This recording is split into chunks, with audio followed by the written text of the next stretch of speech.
Hello, everyone, and welcome to the return of Beacon in the Dark, sort of leaving aside that little bit of nonsense that happened on April 1st.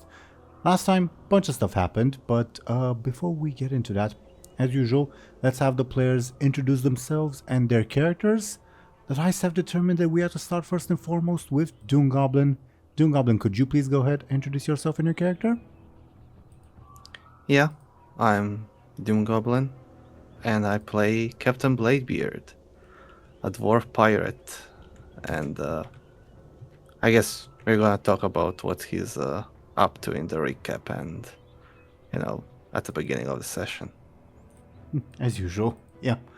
Thank you very, very much, DoomGoblin. Also, it was my birthday yesterday, so I got the extra points. Hmm? Should we mention that?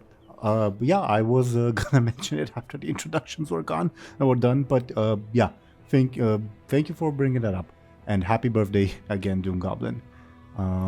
Thank you. Yeah, actually, Happy birthday. I'll just say it right now because we're on topic. Yeah, the 8th was DoomGoblin's birthday, and we're very, very happy to have him. So as usual, as is tradition for us, he has received his 2 birthday inspirations that he can use however he may please. Yeah, as usual, happy birthday, and spend them wisely, DoomGoblin. I suppose. You know I won't. Alright. Then, according to the dice, we would have Zelryn. Zelryn, could you please go ahead and introduce yourself and your character? Hi, I'm Zelryn, and I play similarly Embersorrow, the Blood Elf Rogue. Currently, she is escaping from a happiest memory, and that's about it. What an interesting way to put it. But yeah, thank you very, very much, Zelryn. Then, according to the dice, we would have Sir Thompshire. Could you please go ahead and introduce yourself and your character? Sure. As always, I'll be playing as Benjamin Aaran, the time-traveling swordsman that doesn't like this memory because, yeah, it's somewhat more troublesome than his own, and now there's like a bunch of time cops after us, and that's not nice at all. So it's time to get out of here. I'd argue that a lot of the trouble is of your own makings, not necessarily of the memory's fault. But sure. Thank you very, very much, Thompshire. And then, of course, we would have Khono. Could you please go ahead and introduce yourself and your character? Yes, hello. I'm Khono, and I'm playing Moad or Bud or Moarg. I don't know, the guy has 3 names almost always. But yeah, we are doing time shenanigans and people's memories, and Moad wants to get out of here and is tired of elf policing, time policing, all of that, and he's also older. That's something that happened, and I don't know how much that's gonna come up, but sure. I mean, he probably has a little, some wrinkles, and yeah. He's looking old, I guess. Yeah, sort of a bit of above board, let's say, housekeeping. 90% of that will be sort of up to you to interpret, because again, 10 years is a lot, but you're moving from, like, I don't know, 30 to 40 years old. You're not like decrepit or anything like that. So there would be like subtle visual changes, but a lot of people wouldn't like NPCs, that is, notice them like immediately, and it's like hard to like make a big deal out of, I don't know, your joints hurting a bit more, if that makes sense. So I'd sort of leave that more up to you to portray, if you don't mind, Khono. Does that make sense? Of course, that makes sense. I could go easily the Thrall route where he's got those grays popping up. I don't know. We'll see. I'm sure you made the model. Does Maud have hair? No, Okay. Well, he has a spike beard. His if that spikes counts. are graying. Yeah. His spikes get dull; they're not spiky anymore. brittle or whatever. I don't He know. has hair now. Sure. I mean, it's Yeah, just coming out of his nose, nowhere else. He's got he is now known as Nosebeard. sure. If you want to portray it that way, sure. Either way, thank you once again, Khono, for introducing yourself. Now, dear viewers, as usual, we're gonna remind you of what happened last time. While we do that, I would invite you all to enjoy this artwork that DoomGoblin has drawn fairly recently. And yeah, when I hide the artwork when the actual session begins, I expect you to also take a look at some other change. Anyway, as usual, let's remind all our viewers about what happened last time, and remind ourselves of that, I suppose. DoomGoblin, would you care to do the honors? Even the good times are perhaps not kind to our heroes, as their journey across the timelines continues. The party and the past version of Cherry found themselves in an alternate version of Stormwind's throne room, disguised as Gim guards and, in Bladebeard's case, a dark iron emissary. They came face to face with a person occupying the throne, a corrupted Benjamin Aaran, wielding Zelatat and a pot containing his enemy's eyes, joined by Lord Roswell, Meridia, and Hekala, the latter two ensorcelled to his will. Indeed. Khono, you'd be up next. Sorry. Oh, good. Oh. A battle ensued almost immediately, resulting once again in the appearance of the Time Walkers. Chief Captain Moed also suffered negative effects from using Argentum's spare pajama pants, which resulted in him aging by 10 years. In the end, thanks to Lyri Embersorrow, our heroes managed to escape into another timeline. Indeed. This time they emerged onto a scene from Lyri's past, a birthday party from her childhood, where she supposedly defeated a mighty beast with her friends and brother. The rest of the group, disguised as Lyri's childhood friends, fought a mock battle against Senfeo pretending to be a dragon. However, Bladebeard's use of lethal weapons drew the attention of the Time Walkers. The celebration was interrupted by the appearance of a bear, who was actually Lyri's shapeshifted mother, whom the party and Senfeo proceeded to fight. More Time Walkers appeared as further deviations from the timeline occurred. Amidst the chaos, Bladebeard realized that he could use his upgraded mysterious hourglass to try and banish them away. Since the rest of the party was distracted, Cherry took the opportunity to escape into the woods. Eventually, our heroes defeated the bear, who fled, at which point Lyri received her birthday presents from her father and servants. A puzzle box that gave visions of distant lands, and a handwritten tome of the Embersorrow history, respectively. Overwhelmed by her memories, Lyri felt compelled to revisit her old home in Silvermoon, but was eventually restrained by Bladebeard and Moed. Bladebeard, for his part, managed to defeat Watcher Vesuvius and force him to retreat, creating a momentary flash visible to the desert. Oh my god. Creating a momentary flash visible to the denizens of the past. Panicked, they tried to get the party to flee to Silvermoon. The Time Walkers, for their part, decided that they needed to report these events to Zoradomi, and perhaps summon the heroes. For the most part, our group, disguised by Moed as birds, managed to flee past them and rush for the exit portals. Indeed. Thank you very much, everyone. I have a mistake to point out. Meridia wasn't in Stormwind. If you mean... right.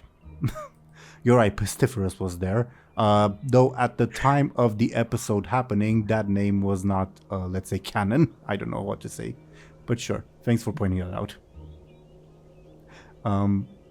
Because we actually got a question about what that name means. It's just a fancy synonym for the word annoying. Nothing more, nothing less. Make of that what you will. Either way, to once again set the scene, because it has also been a while. Bladebeard and Benjamin, you have reached, basically you're in reach of the two portals. Above board, the players are aware. I think the characters are also aware because the new portal came after. The top portal means to going through it would progress you through the dungeon. That's the bottom portal. The bottom portal means progressing through the dungeon. The top portal, the north portal, would lead you to the final alternate timeline, at least so far, which would be Moad's happiest memory.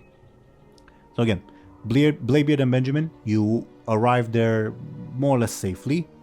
Moad, you rushed there, but you basically stumbled because the Fell Orc Time Walker hit you with basically random aging magic, causing you to temporarily glitch in time. And Lyri, you are being held by Bladebeard so as to not escape. Now, again, as usual, as a bit of a warm-up that I don't think will necessarily take too long. What's going on through all your minds at the moment? What's the plan just in general?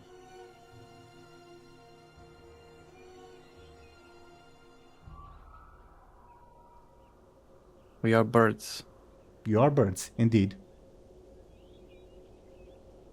But you are disguised as birds. You don't have the minds of birds, so you're able to think as yourselves. Chirp, chirp. We've not established what sort of bird, other than Moad, I think, who was like a mighty vulture or something because of the size. And Bladebeard is a parrot. Ah, fair. You might have mentioned that last time, and I just didn't remember. Fair.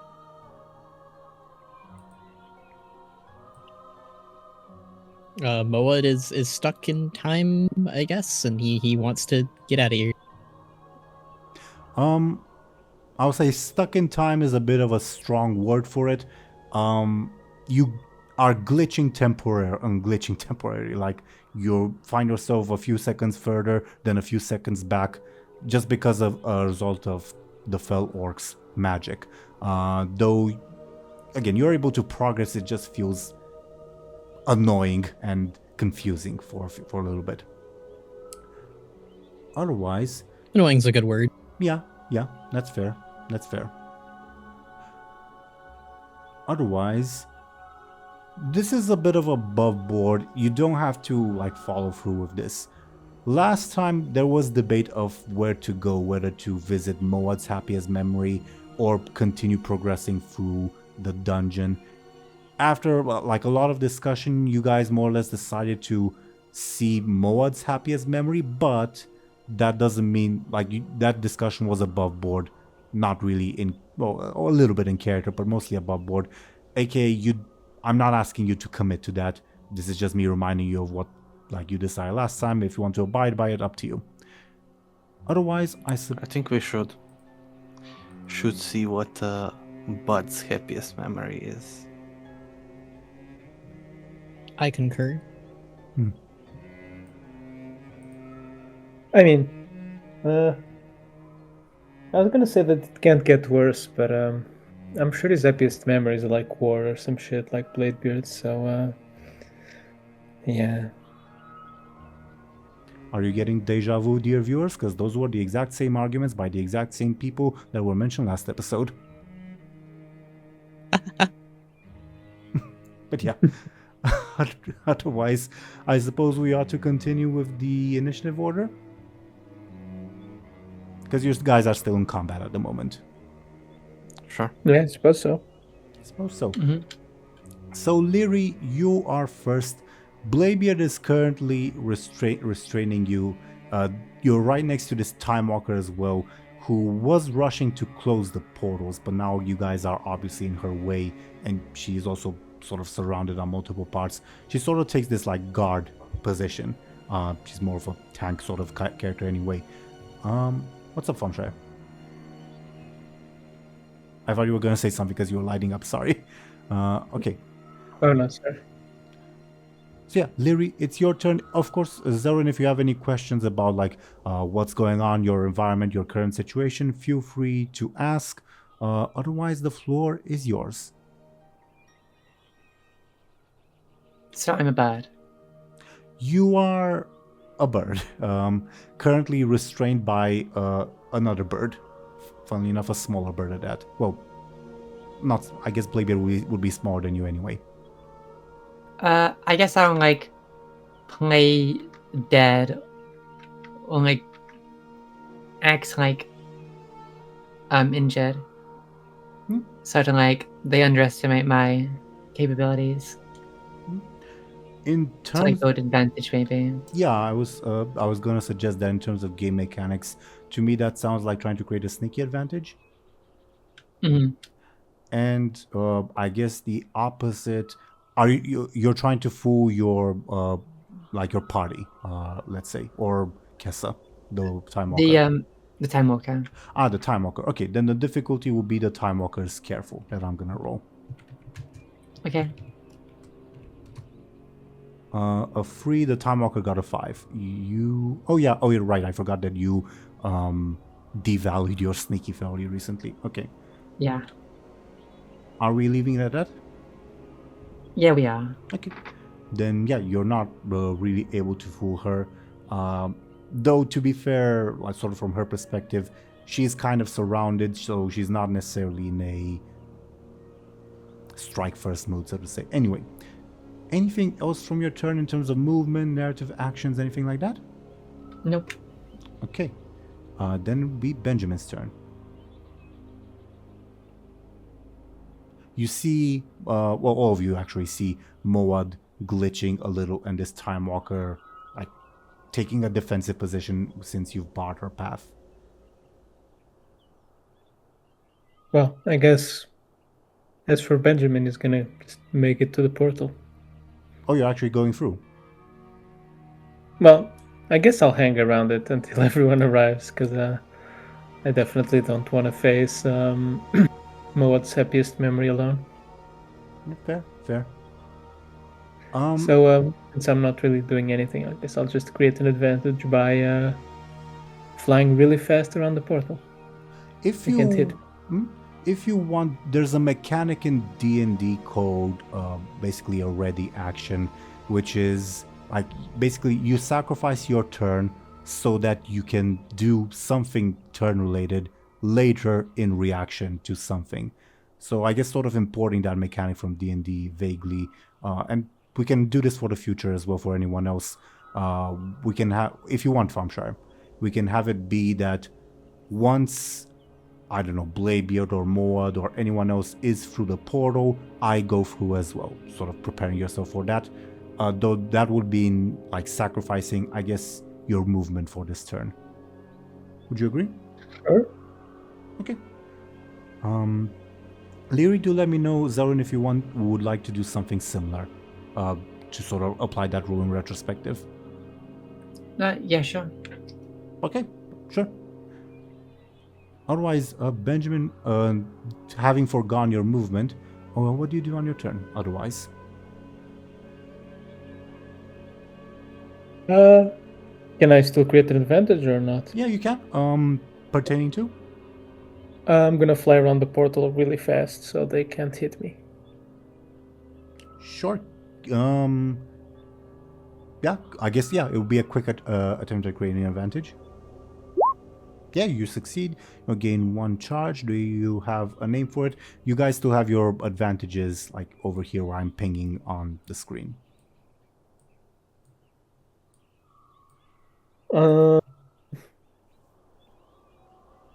Let's see. Do I have anything to recharge? Safe distance and bear in sight. I guess it's safe distance, kind of. Sure. I can, yeah. Makes sense to me. Here's a charge on that. Alright. Anything else on your turn? Nope. Okay. Kessa, for her part, she will, on her turn, she'll say, "What do you hope to accomplish? Have you come to change history? I can promise you, whatever you're trying to change, it's better that it stays the way it is. You don't understand what the effects of messing with time are. surrender yourselves and I promise I shall show mercy. We shall show mercy at that.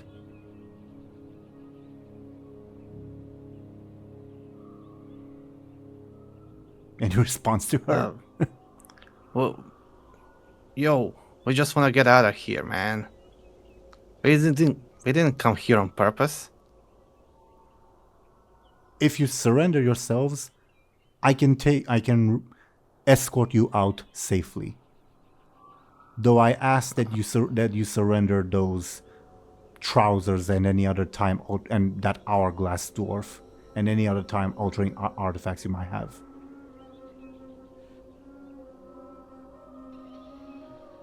Nope, I don't even know you. And you want me to take off my pants? I am Kessa, a warden. Please buy me a drink first. I'm a warden of the Time Walkers. I safeguard time. That's all you need to know about me.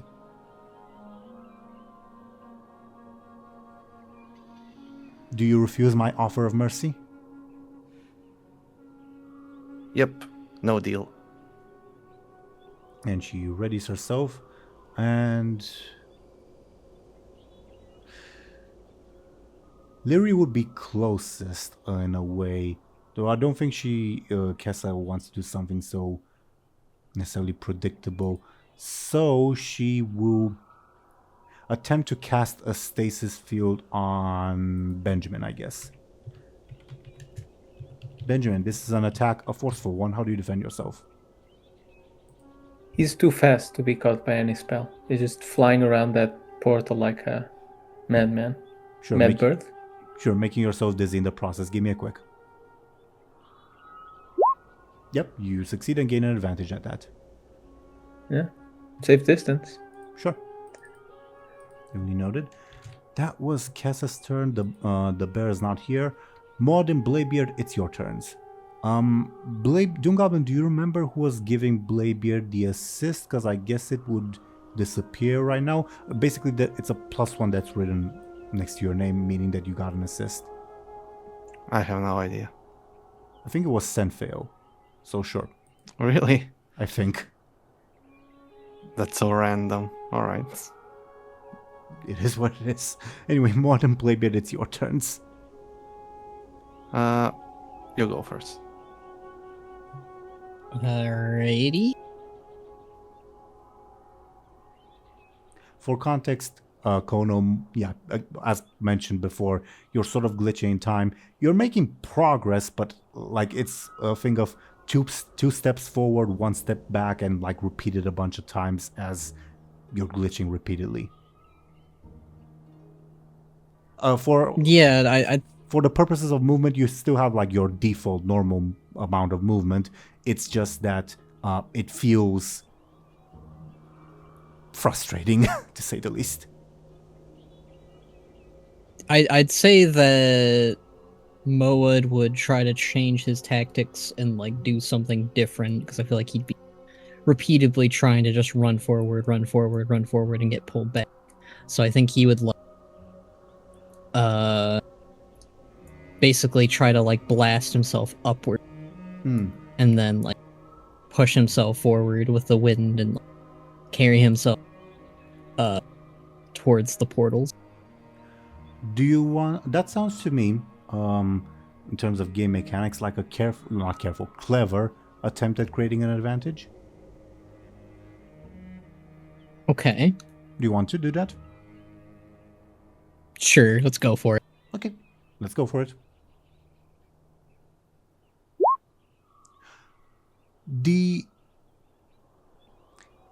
You succeed in calling upon your shaman powers, and to do so, and you'd fly off, and then you find yourself rooted in the same spot, and you realize, like, you feel the spirit of air around you, like, oh, you're about to issue me a command, aka you just like went back in time a couple seconds before you issued the command to the spirit of air. Like, you realize it's just having the same effect. That said, again, you can still move. It just feels, again, like 2 steps forward, 1 step back constantly. It averages out to you having your movement, but it is a confusing experience. So he still moves forward, but like it's like still glitchy. Yeah, pretty much. Where would he be? Like, is he like here? Is he like right at the portal? Well, assuming you went through with the whole Spirit of Air thing, and the advantage, you don't succeed in creating the advantage. The difficulty I had in mind was 4, but you do, for narrative's sake, manage to propel yourself. I'd put you honestly right on top of the Time Warden if you want. Though you're a bird, so you're not gonna squeeze her. Okay, Not so squeeze. he's Not squeeze. right around there. Yeah, pretty much. Pretty much. Okay. Okay. She is startled by your approach, and says, "You do not understand the consequences of your actions. Surrender yourselves." Never. I don't understand most things. Khono, anything else on your turn? I think you still have a little bit of movement if you want. Not enough to get to the portals, but I guess if the others drag you into the portals, that is a possibility. Okay. Yeah, no, I think that's fine if I can't create any more advantages or anything like that.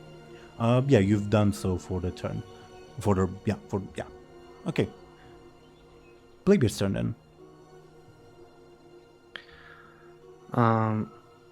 Can Bladebeard attempt to pull both Lyri and Moad into the portal? Yes, though I would require a forceful roll. Let me think of the difficulty. Mod's big is the issue. And heavy. Well, yeah. Actually, yeah. And ugly. No comment there. Whoa. And old. The difficulty would be Mod's forceful roll. So, Mod... Wait, he's yeah. older now, so maybe he's lighter. Yeah, also let me backtrack a little bit. Zelryn and Khono, Lyri and Moad. You see Bladebeard, attempt to pull you towards the portals. Do you resist this? Do you allow this?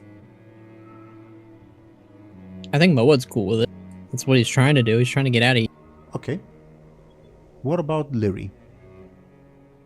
She allows it, yeah. Okay. Then Bladebeard, I do require a force roll, but it should be easy for you. A difficulty 3, I think.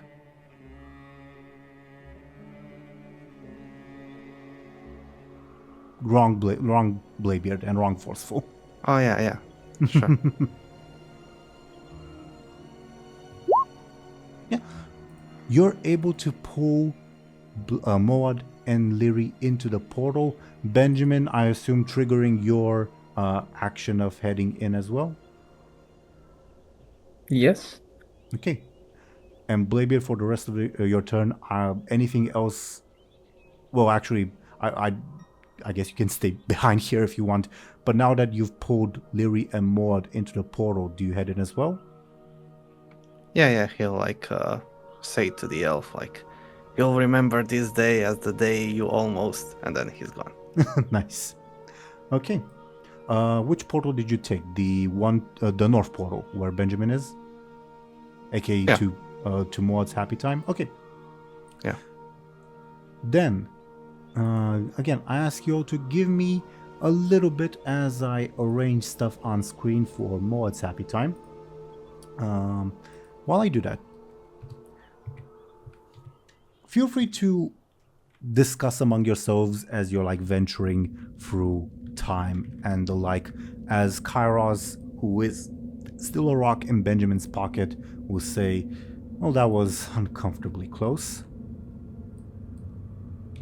Why did you have to stab the child? Asking Bladebeard. Stab the child? Attempt to, at least. Oh, we were just playing.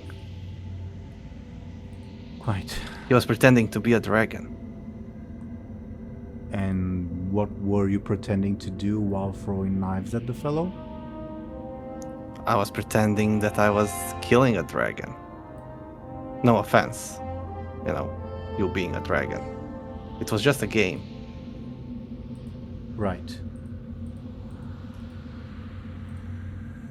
We had games like that, except it was you would throw a arrow or a dagger at the horn, and if it would get in the horn, it would you would be the winner. Bad for loser, but Bad for the loser, but well said. Now, I'm not gonna... Actually, should I? Let me check on my notes to see... Okay, yeah, I'm fine with you all emerging here already. Now slowly put NPCs on screen. As you all emerge into this place that Mod, yeah, because you have regained your memory, you recognize as just the general architecture as Dire Mall. Though for more specifically, can I get your careful to see how much you recall of the scene around you? Give and tell me what you roll, because I cannot look at it at the moment.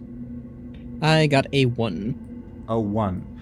Not too much, though you are immediately startled by this fellow saying, "Morg, are these the reinforcements you got?" You recognize your brother. Oh, yes. And then you hear another familiar voice say, "Well, I suppose for once the what would be the title? The children of the Gorduni are to fight as one." As you see this voice saying this line, and you would recognize. Would you recognize, I suppose, who this is? Actually, you tell me. I think so. I think he's popped up in his head before. Yeah, sure. You would recognize your father saying that. Father, brother, good to see you. You know you're supposed to greet your superiors first, you insolent child. Now get ready for combat, as you hear and see your mother up front, readying to charge whatever foe this might be. Of course, mother. Now, and you hear, not you hear, your mother says, "How could he allow himself to be captured? No true ogre should let themselves be captured like that." What your brother says, "Do you know who this what was his name, brother? That was the one that was captured, Karfak, right? Who is he?" Karthok.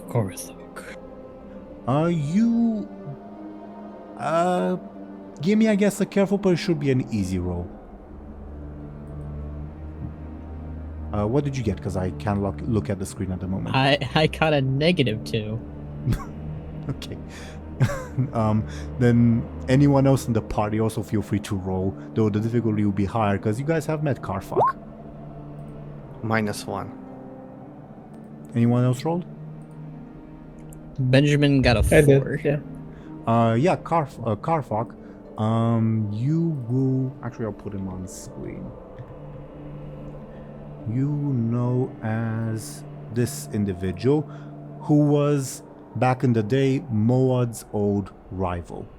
As you see him being led over these walls, TLDR, these are stairs leading up a wall on the ramparts of Dire Mall, and he is being led up the wall by a fellow that I'm gonna put on screen momentarily.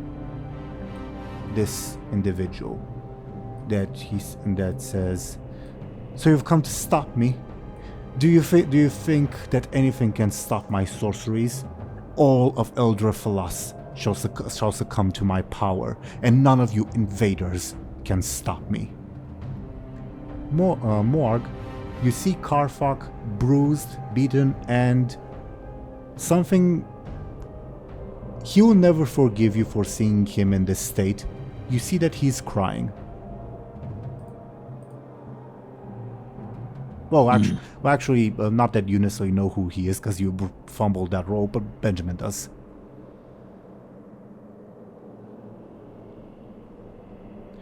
I don't remember him, but Regardless, he's one of our almost own. feel bad for him. Regardless, he's one of our own, says your mother.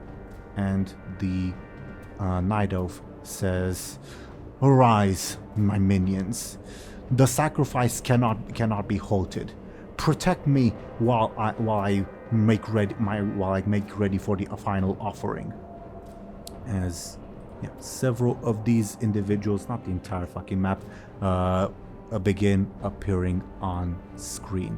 Skeletons rising from the ground. Elf skeletons, I take it, given the weapons. Elf skeletons, you'd be correct.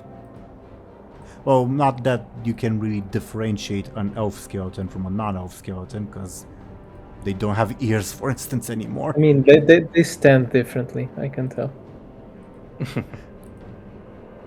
Yeah, They're differently reanimated. I get.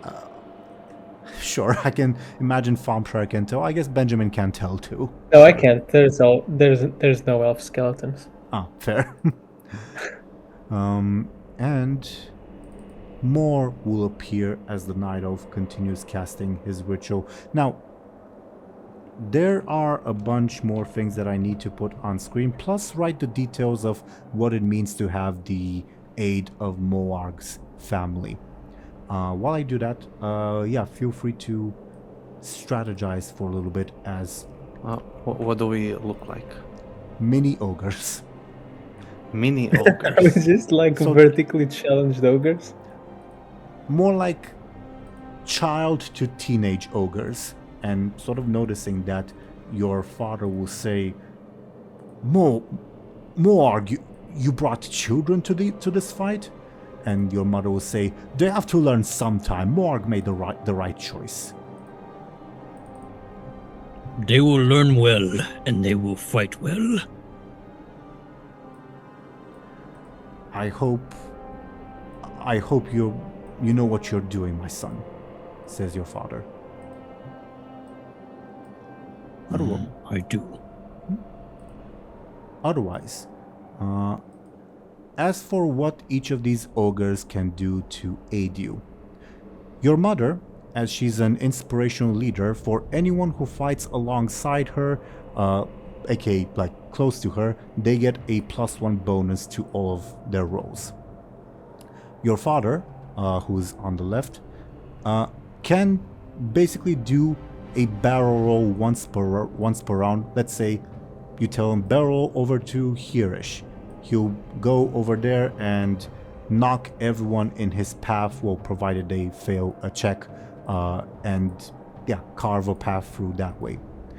Your brother, who is a mage, he can levitate anyone for the round. Basically, he can make you appear anywhere on the battlefield by levitating you there. And I'll write all that stuff down. Make sense, everyone? I have a question Yeah. above board. What's up? What's up with his parents? Is this like an arranged marriage? Because there's like zero chemistry. That's a question only Khono can answer, I think.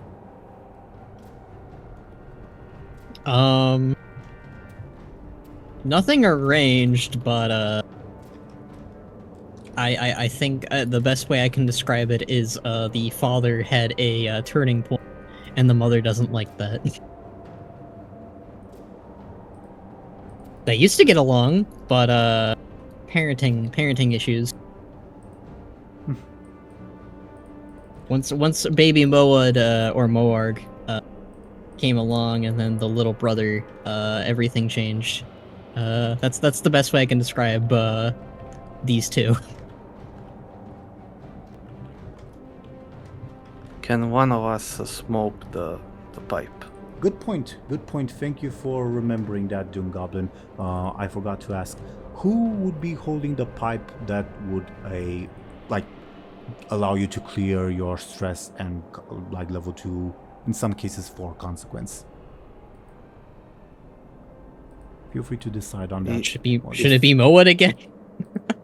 I guess because you're 1 hit point away from dying. Yeah. Yeah. And there's a lot of focus on him in this place. I concur. Okay. I don't... okay, yeah, I'll also clear your level 4 consequence, Khono, because that happened, I think, either the session before the previous one or the one before that. So you're clear of everything as you hold the peace pipe, metaphorically, except for your level 6 consequence. Good on you. Hooray! As for the initiative order, I do need to adjust that. The highborn will go first in either way, and that too. There's no venison or Senfail or Loras for that matter, or Cherry anymore, really.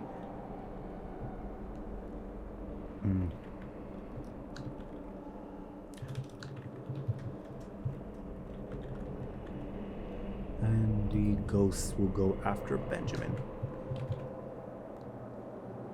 Okay. Now, little bit of sort of metaphorical bad news. While above board, you guys know where the portal is, well, the exit portal is. In character, not necessarily so much, because again, you're climbing up to reach this highborn. But he will begin the initiative order by saying, "None of you can stop me. None of you. I shall have control over Eldrafalas and raise all of your corpses as servants, starting with you. You annoying little wretch," as he creates a big freaking shadow bolt and hurls it towards Moarg. How does Moarg defend himself? That's a good question, because Moarg can't really show off his elemental prowess here. You're also... He's shucking... Yeah, you look like your past version, so you're also slightly smaller.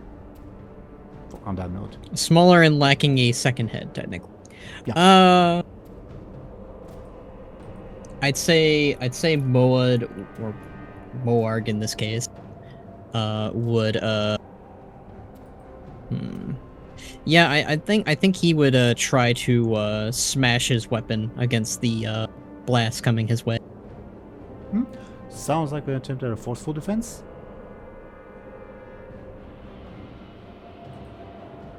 Yes. Please, yes. Give me a forceful.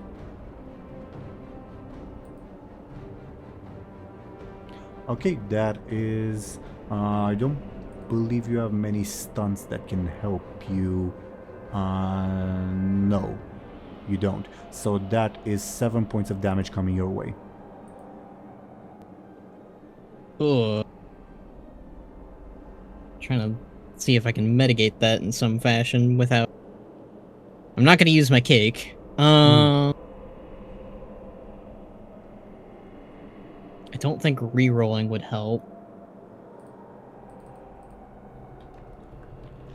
If I made that... Okay, that's a 6 against an 11. Jeez, that's a high number.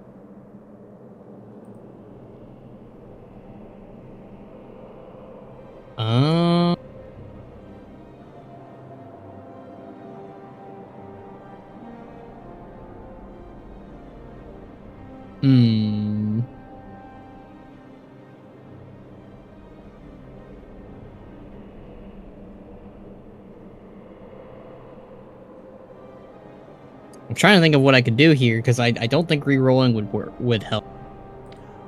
Quite. Well, you got a very slightly below average roll, so I want to say the odds are in your favor, but not really. They're kind of not. Though I'm always down for gambling. Will I always get 7 points of damage my way, or is it? I mean, it can get worse. And define always from your question. Well, not. I'm just trying to think if there's any way to beat an 11, and I don't know. Because he has a 5 forceful. Hmm?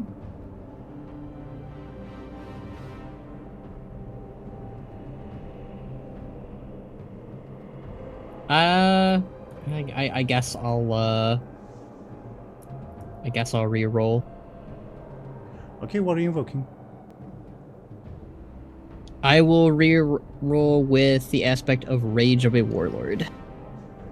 That makes sense. Give me a reroll then, please.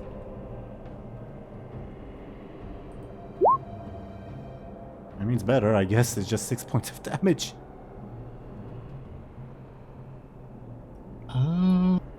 Don't know if I can top that.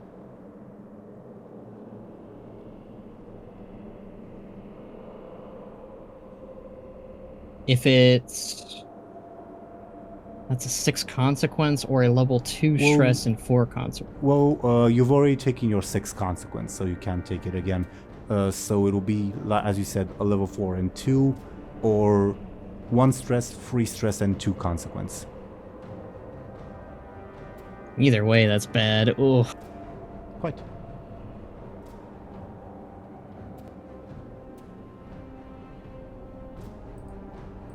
I'm trying to think if there's any way around it, but I don't think there's real much I can do in this case outside of the pajama pants, which I don't think would help either because it still happened.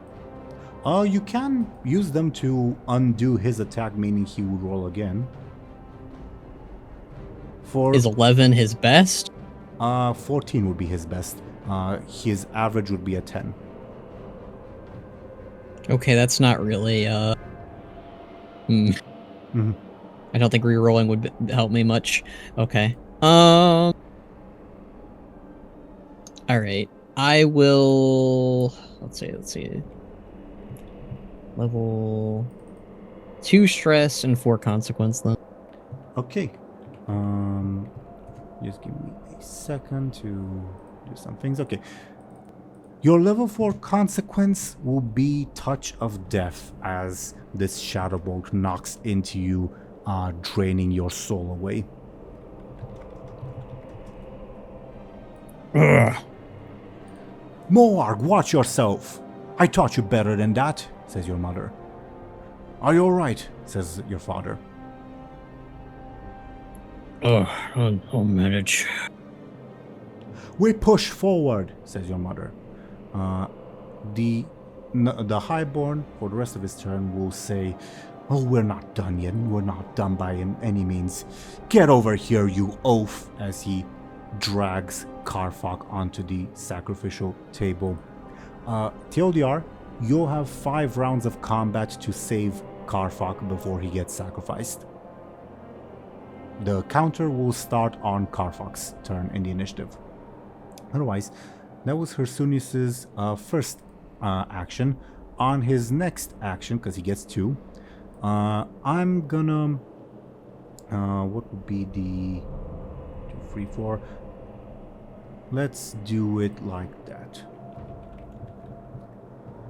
4, okay. I'm gonna... Yeah. He reaches a hand out and casts another spell, summoning lightning from the heavens, as a lightning bolt falls down and falls over here. It's not an actual lightning bolt like before with a Kala. I'm just using that for representation purposes. And each round of combat, the number of lightnings that he 90 bolts that he calls down will increase by 1. So for the first round, it was just that, and for the random number that I rolled, it landed in this quarter of the map. Either way, Lyri, it's your turn next.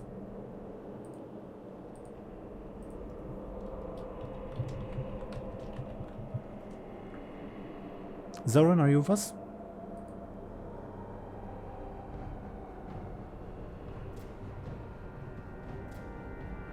I guess not. I guess not. Zelryn, if not, then we'll go to Benjamin and I'll add Zelryn in chat. Oh, no.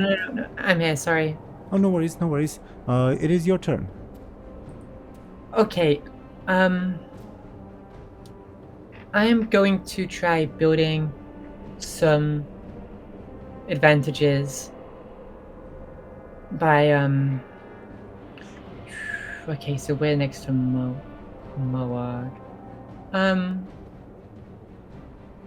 Yeah, I'll try building some advantages by kind of like,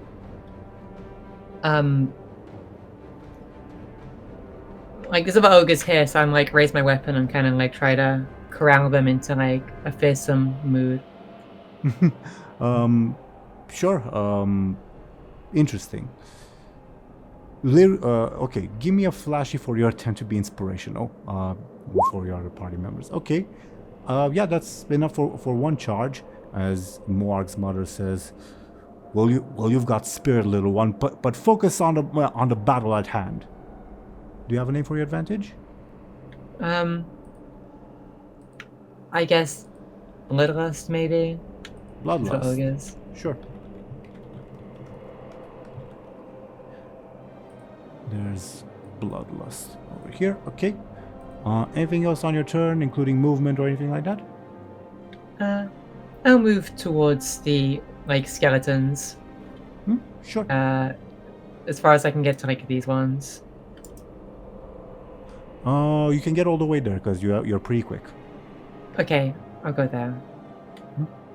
They, how often has Lyri faced undead before?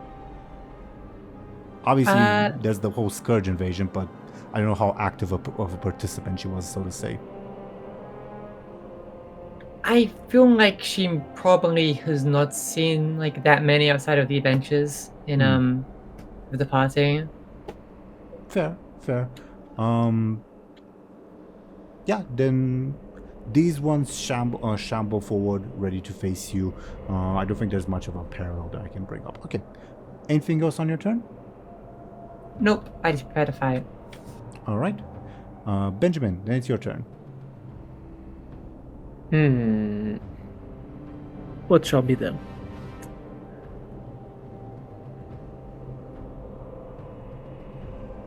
That's a lot of guys. Quite.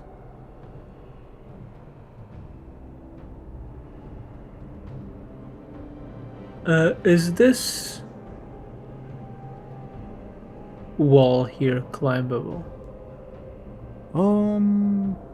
Give me a careful to look at it.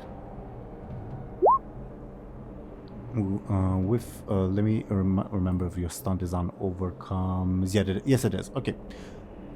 Yes, it is climbable. It will require a roll to do said climb. I will say difficulty probably 4 to climb it once you get there, and obviously you have to tell me how you do it to see what you get to roll. Make sense? Yeah, that sounds a bit dangerous.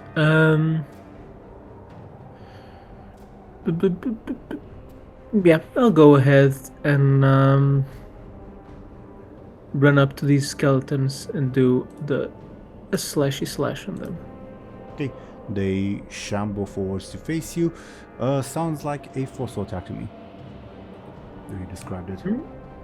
No, because I'm going very fast. Of course. Give me your quick.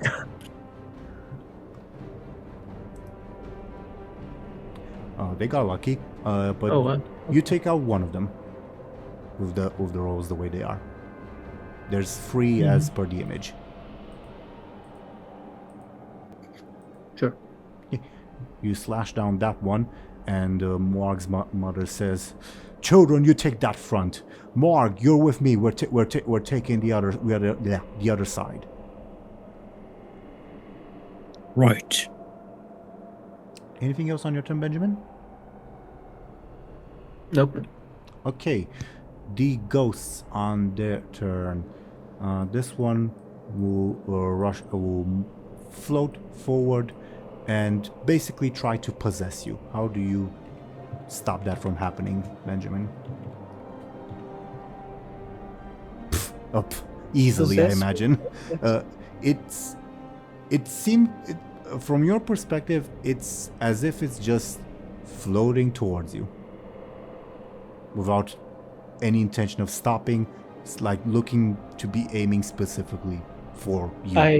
I literally just step out of its way. Yeah, give me a quick then, please. Yeah, you get an advantage. Do you have a name for it?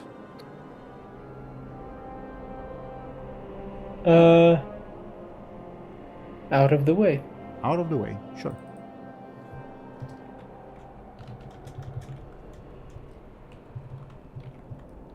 Okay, as for the other ghosts, this one floats forward, this one floats forward, but not too much. These two will stay at their post, this one floats forward a little. This one over here will try to create an advantage by letting out what's basically a banshee wail, but for, I guess, a male elf. And fails. It's quite impotent at that, I suppose. Okay. For Karfak, the timer will advance. He's now at 1 rounds out of 5. If the counter reaches 5, he will be sacrificed and the timeline will be quite irrevocably altered. Modern Bladebeard, it's your turns.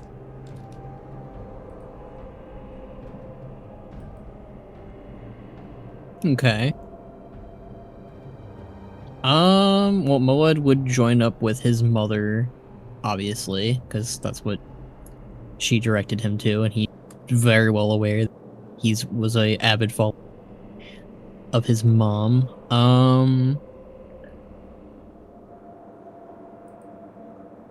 For the purpose of game mechanics, you'll only rush forward at the start of next turn.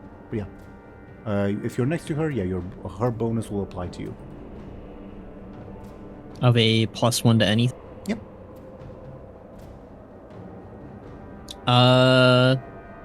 And I guess that there's they'd have to cross that grass field or the bridge. Like they'd have to go there's no through those stairs. There's no bridge. There's stairs that head this way, the way I've drawn on the map, and on the opposite side as well. The grass field is a height. It's quite a bit of height. Probably won't be able to jump all the way over there. Unless you have your brother's aid. Obviously, he doesn't have the cannon yet in this timeline, but would he be able to shoot his cannon in this position? At the Highborn Sorcerer, yes, it's permissible. It is a big divergence from the timeline, but it's permissible. Like both in terms of game mechanics and narrative, yes.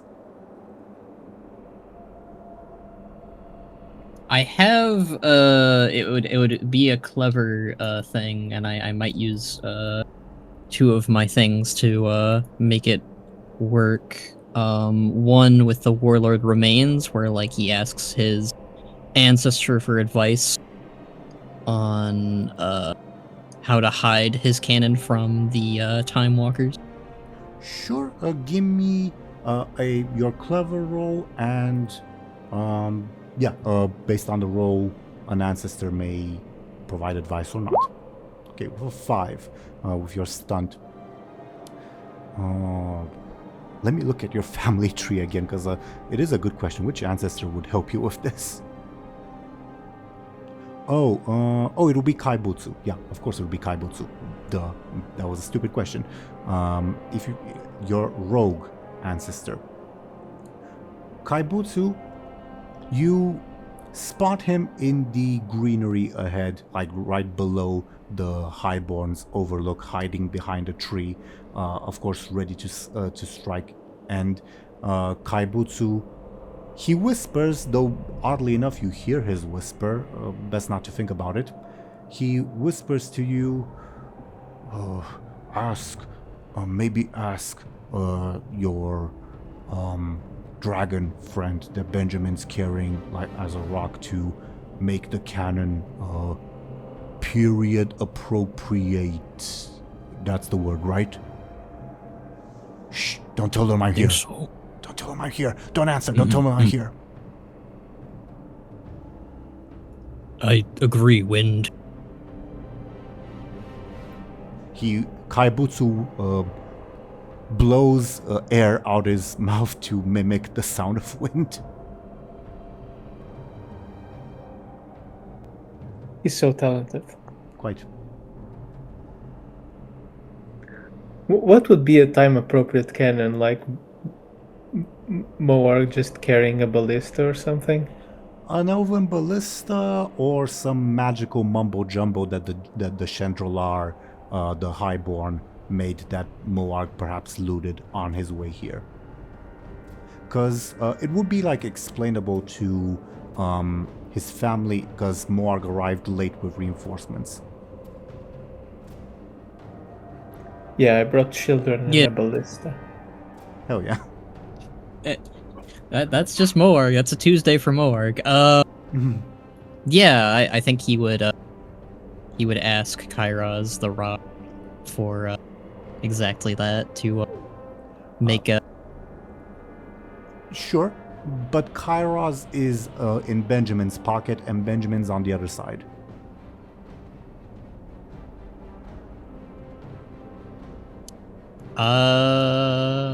Good point.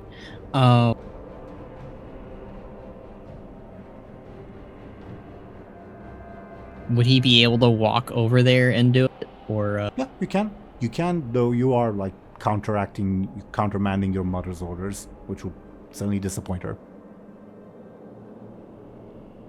And probably summon time cops as well. Well, if he even briefly just is like, hold on, and then... You know. Depends on how you mask it, for lack of a better term. Mother, I have a plan. I'm all ears. I must speak with the small ogre, real quick. They have something. Give me a flashy.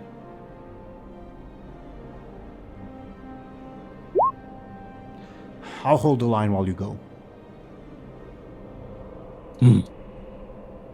Feel free to move yourself over there.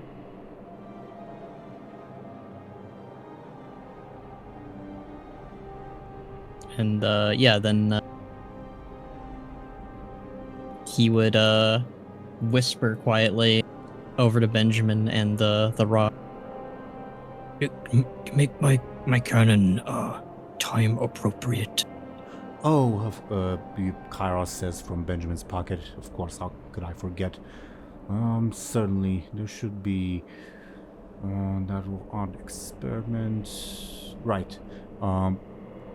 Morg, you find yourself wielding a translucent magical cannon that appears to be fading out as Kairos says it will disappear, well, in this timeline after the battle. It's a temporary thing that this one Chandrolar invented. Long story. And it works as your cannon stun, because it is just your cannon but hidden. One question. What's up? Before Moad attacks, I assume the Night Elf, High Elf. Can I use the poison dagger stunt on him?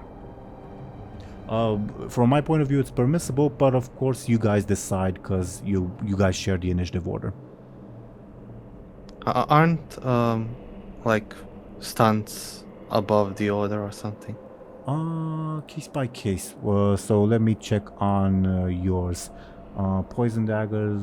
Yeah, I mean, you can use them. we Yeah, are you can. we No, share the turn, so anyway. but to answer your question, yes, you could. Yeah, you can. You can for future things. You could have thrown it during his turn as well. Good point for asking that. Yeah, Or I the guess other Bladebeard will see what Moad is planning and will pull out a poisoned dagger with a special poison just for ogres, and will yell. No, wait, we are not fighting ogres. We are fighting a high elf. Anyway, special poison just for high elf necromancers, and he will yell, "Get out of our swamp!" and throw the dagger. nice, nice. Yeah, you chuck it at the necromancer, who vanishes briefly out of view in pain as he recoils from it. You're looped up. Morg's mother says, "Good shot, but you're not gonna take him down with just knives. Get in there, little one. This is how an ogre should fight. This is how the Gorduni have earned their fame." But yeah, for the purposes of your stunt, you succeed. Well, obviously. Yep, and I think shortly afterwards, Mowood would fire away his time-appropriate cannon.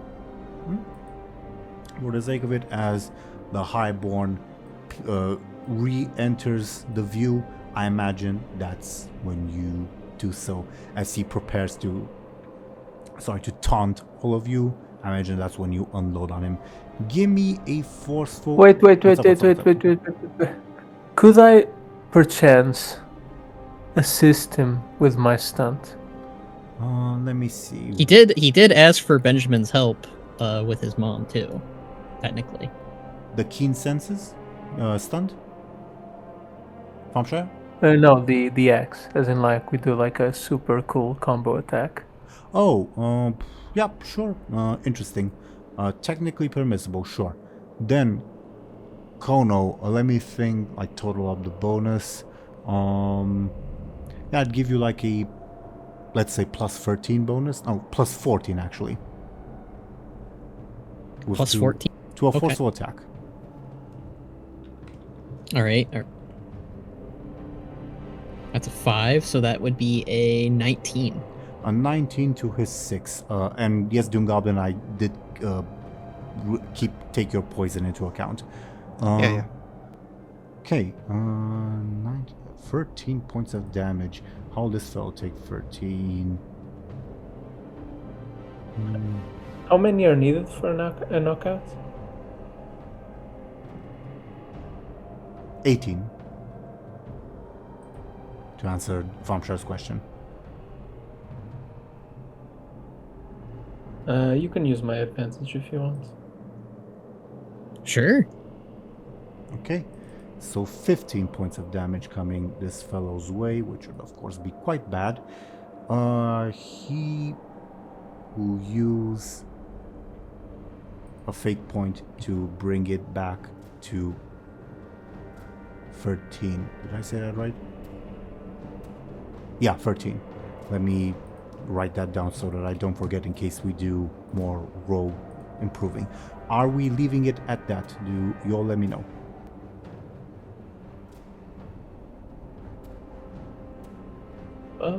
I think so. If Khono's okay with it, I guess. I'm just trying to think if I want to go further.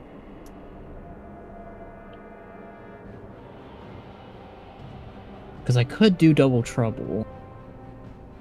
Oh, he's dead if you do double trouble. Okay. My line of thinking is only because of how much Moed is getting his ass kicked here, and he's targeting Moed a lot. And I'm like, is he gonna murder me next round? Thompshire, I should mention, if Khono uses double troubled attack will be a regular attack, unless he uses some other stunt or whatever for it. Make sense? Yeah, but still, it kind of has half stats or whatever. True. So yeah, double trouble then. Plus, doesn't he also have like the throwing attack or something? He does. That's the thing. That was my my backup plan. Well, taking this one step at a time. Are we leaving this particular roll as is, meaning this fellow would take 13 points of damage? Yes. Okay. Let me do a think of how he would take 13.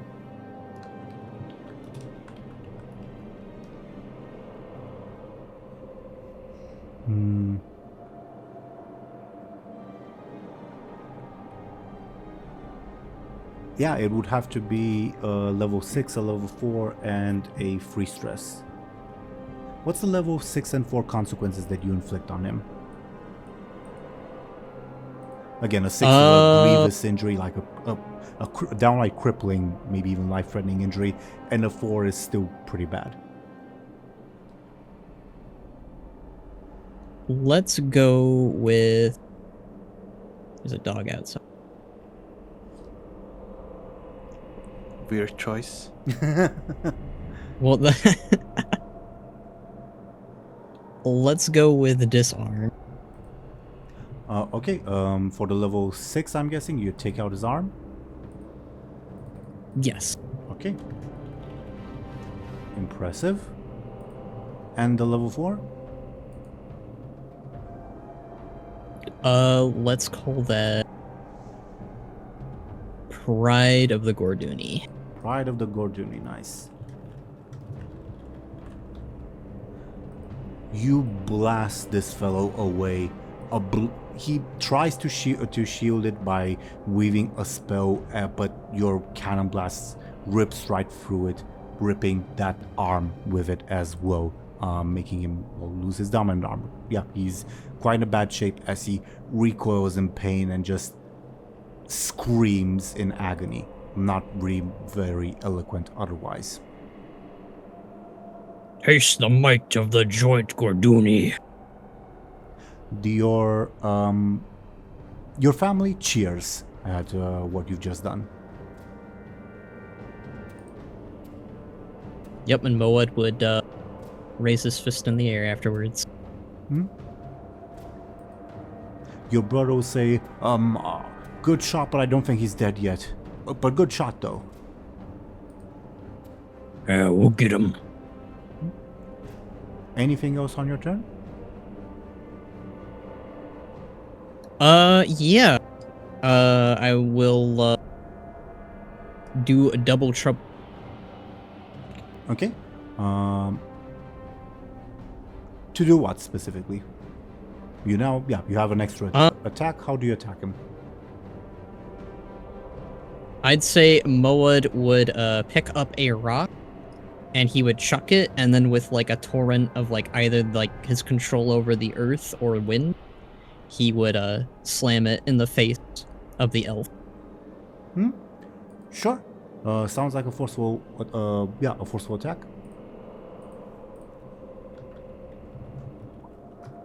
And that is a 6. He also got a 6, so tie means you gain an advantage. Is can Throwdown use his Showdown like an consequences. active stunt, or is it a passive? Throwdown Showdown, it's once per session he can throw a player or NPC. The rock is neither a player nor an NPC, though it's just a rock. Gotcha. Thought it might have been like a passive for thrown attacks. No. Very much inactive. So, Khono, the way things stand, a tie means you gain an advantage.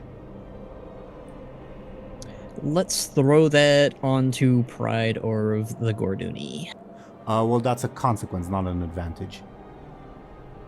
No, Oh. you can use his consequence to boost your attack. Sure. We'll do that too. Which one are you using? Disarm. Sure. Then he will also use your broken body to bring it back down to a tie. Okay. Okay. Again, you gain an advantage. Let's go with Strength of the Gorduni then instead. Sure.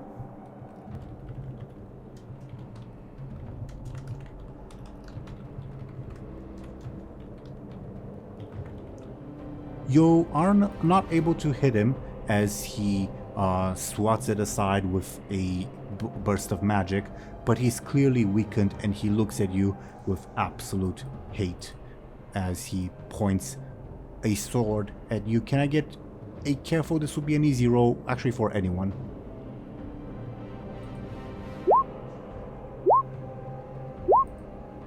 Yeah.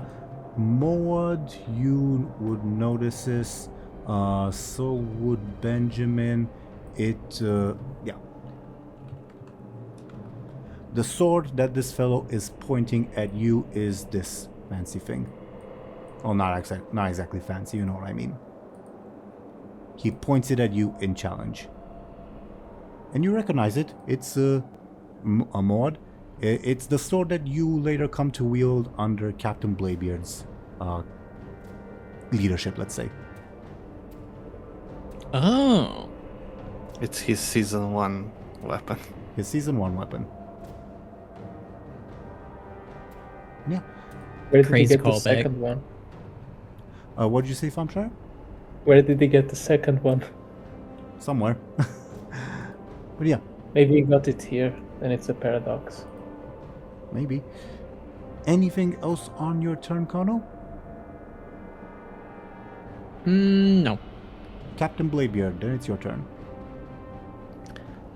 Did you say that Moad's brother can teleport us anywhere? At the start of the round, as usual, when their abilities activate. And he's not teleporting, he's levitating you. Oh, sure. But for all intents and purposes, yeah, pretty much anywhere on the map. Then, let's say this mini ogre Bladebeard will climb onto the wizard. Huh? I'm not as strong as my brother, you know, and I don't like children. I need height. Can I get a flashy to see if he allows you? Get off! Okay. I mean, alright, that was just a narrative thing, but whatever. Sure. He'll, I guess, move forward a bit. And will, I guess, throw a dagger at the night elf. The high elf.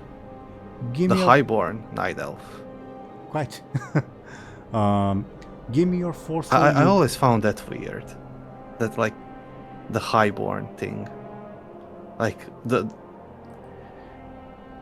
they are night elves, but they're also highborn, and, you know, usually highborn is used as a title for them, but, you know, I don't know. It oddly sort of makes sense because it's the same, like in their native language, it's Quel'Dorai both for the highborn and the high elves. So in the native language, they just use the same term, but for like the humans speaking common later, okay, these are the high elves, and oh, those weird night elves over there that we learn about later, those are the highborn. So it's, even though yeah.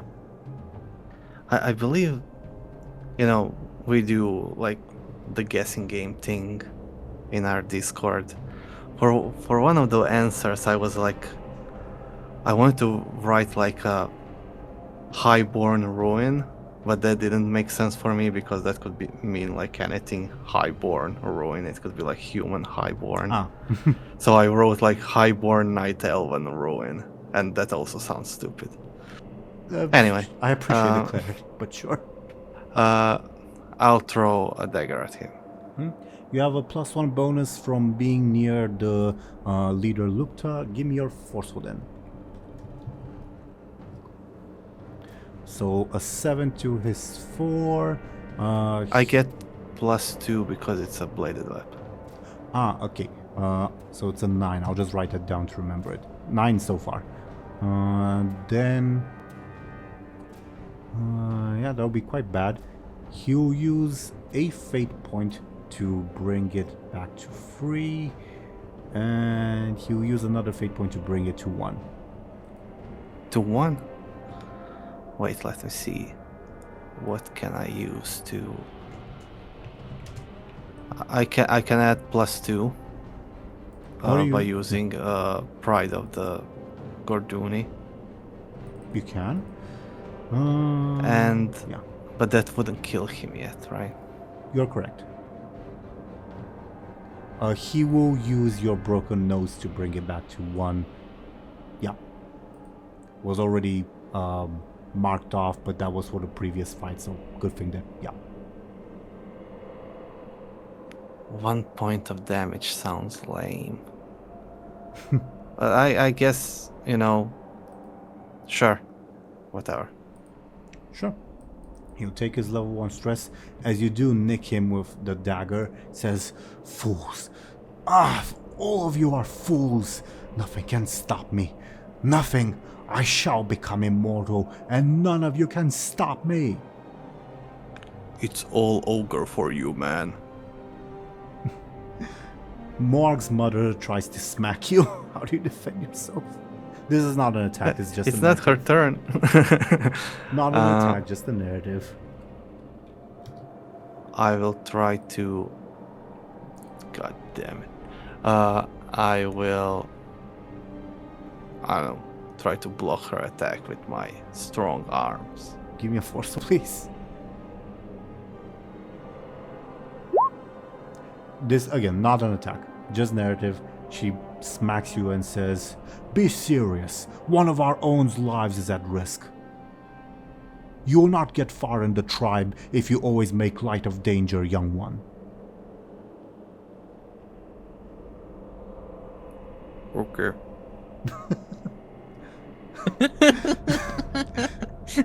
That's funnier than it has any right to be, your ogre voice.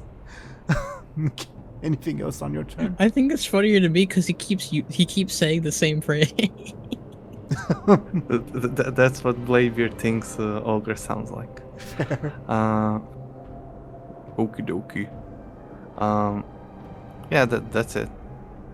Fair. Okay. The Doom Guards. They fly forward to get to the battlefield. The one on the left will just create an advantage. And it does.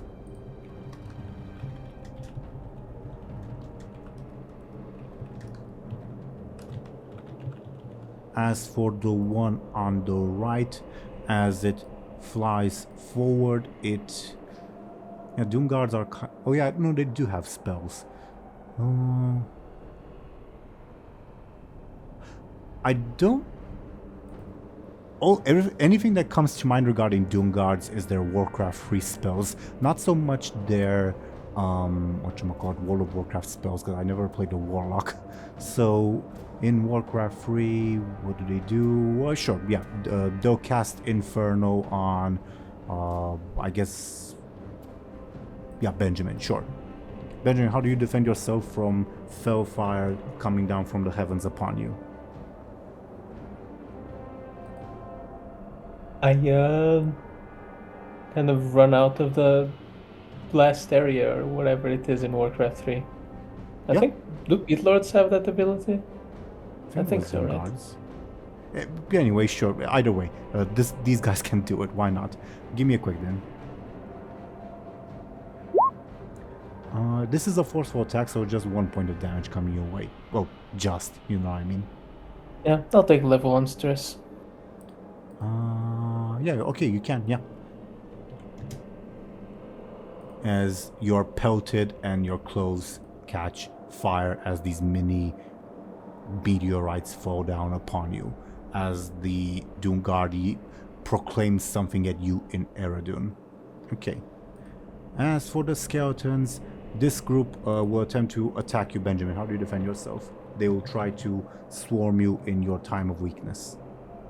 I try to keep the momentum and jump back Give me a quick please. to Okay, you gain an advantage with that because it's a forceful attack too. Yeah. Out of the way. Mm-hmm. Okay. As for all the others, this group prances on in and will try to grab onto Morg. Morg, how do you defend yourself? Let's say Morg would batter his weapon of choice, whatever that time period weapon is, Probably a against club. these skeletons to big old club. Give me a force, please. Okay. Yeah, you. Yay, 3. 4 actually. Oh no, free. My bad. It is free. My Oh, then a 5. Oh, bad. Why would it be a because if 5? it's when I'm in charge now, I gain +4. Okay, when attacking, never mind. Yeah. He's not really attacking; he's defending. Either way, you do swat them aside. As for all these other ones, they shamble on forward slowly but surely. These ones on the stairs won't do anything gameplay wise. They'll just rush in. Not Doomguard, the skeleton. Yeah. As for these two, this one rushes in, doesn't do much else, and this one also rushes in and I guess throws their weapon at the mini ogre that is Lyri, I suppose. Lyri, a magical elven sword is flying your way. How do you defend yourself? I will quickly duck down Give me a quick, please. since I am kind of small. Yeah. Yeah, you duck down, avoiding the weapon as well. That was the skeletons. Thompshire, do you want the Wanderer's Wisdom Bolt to do anything? I'll tell it to blast away. Okay. An 8. What does that guy look like in this timeline right now? It looks a bit concerning in that I will put on screen how it looks. Like one of these. Oh, okay. It basically looks like Ogre Benjamin is being watched by some demonic Chandralar entity.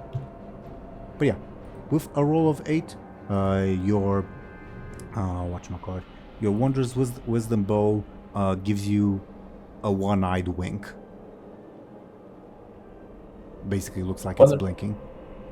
Okay. As for the stick, I believe it was on a 5 that did stuff, so okay, does nothing. Okay. Top of the round. For your NPCs, first things first. Yeah, I guess we'll go that order. Again, Muar's brother can levitate anyone anywhere on the map. Would you like him to do that? Any allies, I would say. Unless anyone else wants to, I would like to get closer to the elf. Sure. I'm cool with it. Feel free to click and drag on your token wherever you wish. Yeah, you arrive there. Much to this elf's surprise, says, "You fool! You've just become another sacrifice." As he coughs up blood and bleeds out. Okay. Mark's father can barrel roll. Do you want him to do so? Yeah, I think that'd be a good idea. Okay. He will probably do so until he gets over here. Let's see how much damage he does. First, I'll roll for him. Okay, a 5. The first skeletons. 2 of them are dead. For the first 2 skeletons, and they're knocked aside. For the ghost, it becomes less corporeal as his I'm stumbling over my words, sorry, as his barrel rips out a part of its physical being, so to say. Next group of skeletons. They are perfectly fine, and the Doom Guard Yeah, Doomguard's perfectly fine. In fact, your father stops, like, over here. As for Moarg's mother, where would you like her to move so that her bonus applies to all of you? Within reason, of course. Not all of you, but, you know. Actually, on that note, I'll give control of the token to everyone in a second. Yeah, control by all players. Save. Okay, you can move her wherever you wish. Probably by the stairs in front of Benjamin. Wouldn't that be a good place? She can't reach Bladebeard, right? Correct.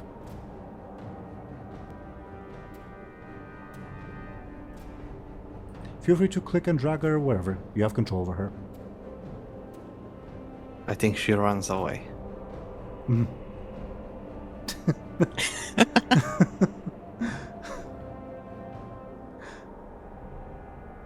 Okay. I can't believe Moad's mom became a tsundere. Maybe this is part of the reason why your parents didn't get along anymore, because she is not abandoning, but like leaving your father off to fight that entire front alone, as she rushes forth and says, out of the way, young ones, I'll show you how it's done. Okay. Next, the Highborn. As you appear before him, Bladebeard, he attempts to blast you with another big ass shadow bolt. How do you defend yourself? He will turn on both of his lightsabers and try to defend himself. Before you do that, can I get a clever from you? Always. Oh, Ooh, 3. You realize, yeah, lightsabers aren't very timeline appropriate. But neither is me dying, so... I mean, it's not you technically. He will acknowledge that and will not care. Sure. Give me a force then, please.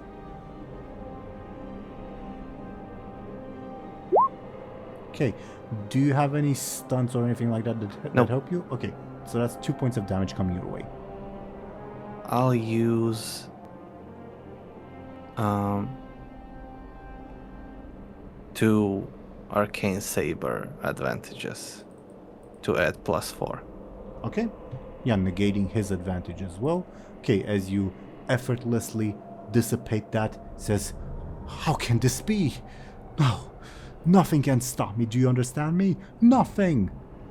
And yeah, as you do that, everyone's favorite guy will emerge out of a particular portal. The one and only, yeah, this fellow emerges to investigate something awry.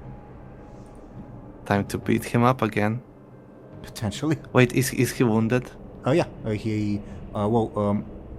he has taken his level 4 consequence and level 6 consequence. I'm gonna make a bit of room because there's a lot of text. It's over here, his things. And you also know his aspect impassive observer. Either way, Alright. that was the Highborn's turn. Otherwise, let me roll.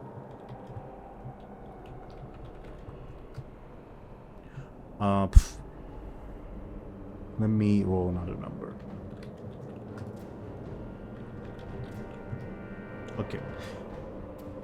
He once again summons lightning. The lightning appears in this section of the map, and per the numbers that I rolled, strikes pretty much nothing. Them's the dice. Okay. Lyri, it is your turn. Okay. The Highborn elf is still alive, right? Yeah. Very wounded, Okay. but alive. Okay. I'll deal with him. I will quickly kind of like dash into the fray and like strike him before he can like put up any like defenses. Well, he's on a rampart quite high up. How do you plan on getting there?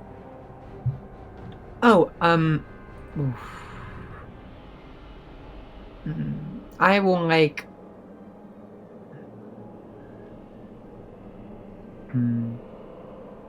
Like, are there any like stairways up there, or is it just like? Yeah. You guys are. Yeah. Once again, I'll draw on the map. It's these stairways that would lead like so, and on the opposite side as well. Hey, it's almost like someone in the party can throw people.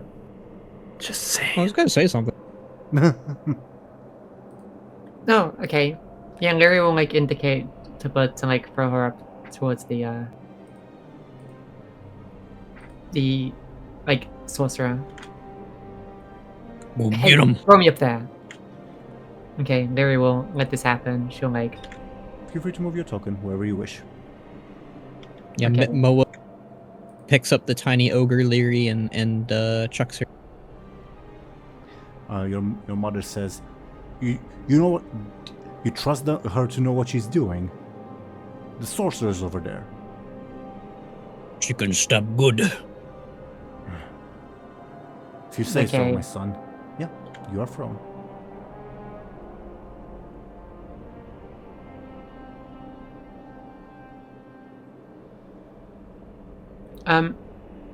Okay. I guess like as I'm thrown, like as I'm flying in the air, I like ready my dagger and like slash as I'm going past.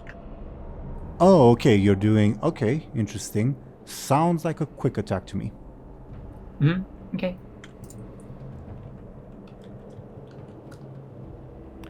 Okay. Technically, you began the attack while you were still next to Morg's mother, so I'll give you the +1 bonus. So it's a 9 to... Okay, take 3. He can't really take 3 because he'd be down otherwise, so he'll use his last fate point to bring that back to a 1, because otherwise he'd be dead.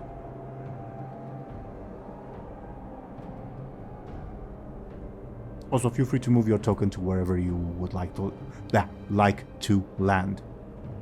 It's right here, right? The Highborn Sorcerer? No, he's over here. Oh, okay. The one you're pointing at is a ghost.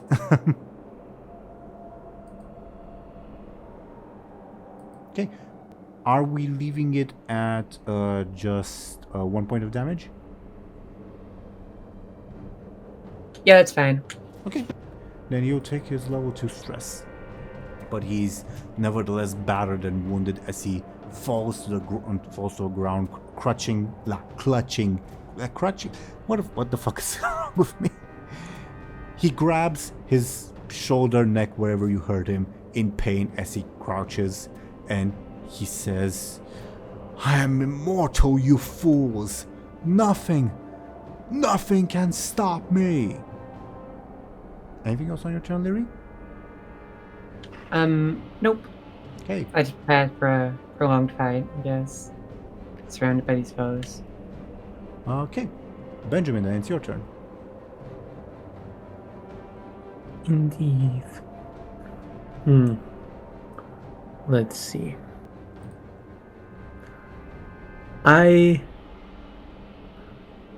honestly think I'm gonna fall back and create an advantage by the act of falling back, because I'm kind of taking a beating, so... Well, let's see Since- if the ghost and the undead allow you to fall back, because they will try to prevent you from doing so. How do you try to get by them? Just I mean- fleeing, I guess? Yeah, Yeah, just, I'm very fast. give me a quick, they'll try to oppose. Oh wow, is that the ghost? The undead, or the skeletons rolled the 2, the ghost rolled the 4. What's the 6? The Archmage's defense when Oh, gotcha. attack. Yeah. Gotcha. Yeah. Yep, you get past them easy peasy. The fight's over here, weakling, says Morg's mother.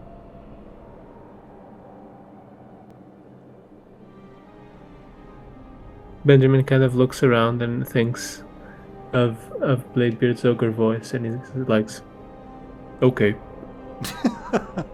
Nice.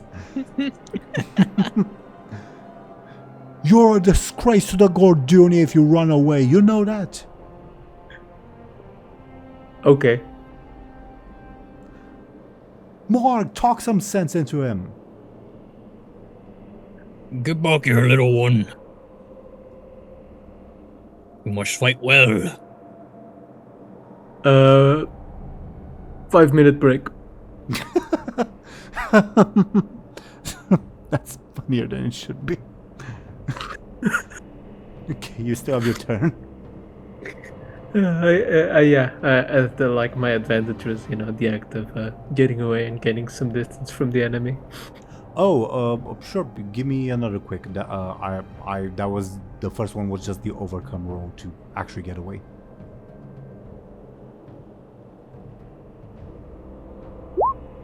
Yep, you create your advantage. Do you have a name for it? I guess we can recharge the out of the way. Sure. Here's a charge on it. The difficulty was 4 because that's what the ghost rolled. Anything else on your turn? Nope. Okay. Now for the ghosts. This one oohs and ahs forward and tries to possess you. How do you defend yourself? Same as the last one. I get out of its way. Give me a quick. Time means the ghost gets an advantage. Yeah, I'm not taking any Actually, risks. no. It's a force though, so never mind. You win. My bad. Oh my yeah, bad, my then bad. and get fucked. Anyways, This one floats forward and tries to do the same to Moarg. It tries to enter your body and possess you. How do you defend yourself?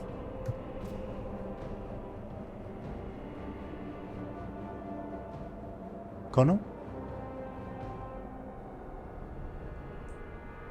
Are you with us, Khono?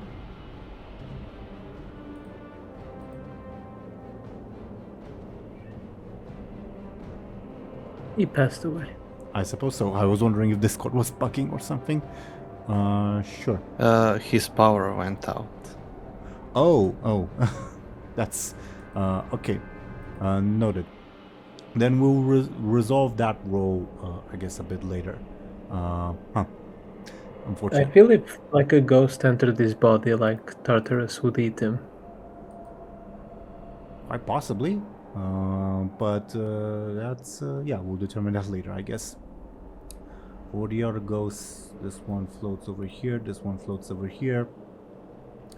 This one tries to possess you, Bladebeard. How do you defend yourself?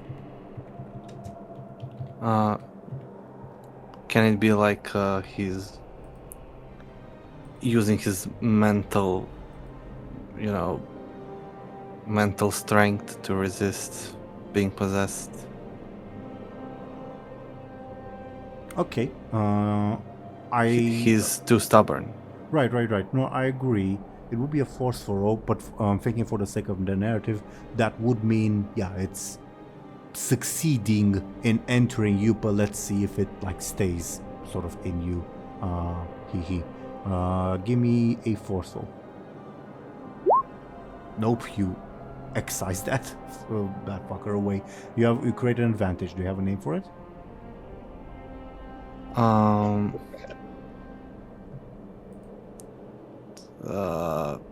don't know. Something like thick skull. Thick skull. Love it. And fitting. You can't control the mindless. As it is excised and lets out a wail of agony. This ghost though will attempt to do the same thing to Lyri, trying to possess Lyri. Lyri, how do you defend yourself? Would Lyri's crown actually do something about this? Oh yeah, good point. Good news, Zelryn, you don't even need to try. Oh my god. Yeah, the crown would just prevent that from happening, as it negates the attack entirely. Good point, DoomGoblin. Tries to enter you and instead of going into you, just passes through you, and it stares at you in confusion. Lyri. You saved my skin. Oh my god. Fascinating. Okay. The last ghost that attack Maud will resolve when Khono gets back. Okay. Otherwise, the timer on Karfak being sacrificed advances. Now it's Maud and Bladebeard's turns. And obviously we'll resolve Maud's turn when Khono rather gets back. So, I think because of my very good, clever roll. Oh, Khono, are you back? I think so. Oh, hi. Hi. Nice to see you. A ghost is trying to possess you. Don't know if you heard it. Yeah, don't know if you heard that. A ghost is trying to possess you. Don't know if you're back. Let me know if you're back in the game.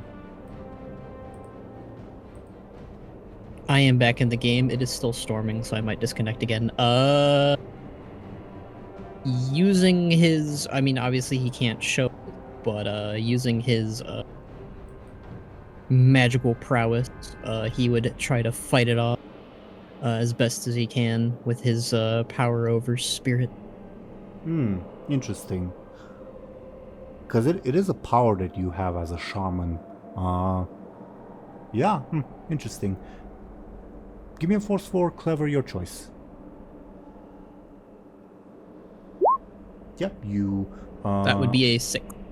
It rolled 6 before on that previous roll, so tie means it gains an advantage, but still good in that you prevented yourself from getting damaged. As you... Alright. Yeah, you attempt to tame this motherfucker from getting into your head, though it still gets an advantage. Anyway, mostly presence, I'll call it. Okay, otherwise, Maud and Bladebeard, it's your turns. You go first. Alright, Moad would, he would try to, he would try to, slash his club into this spirit that just tried to possess him. Yeah, give me a force, please.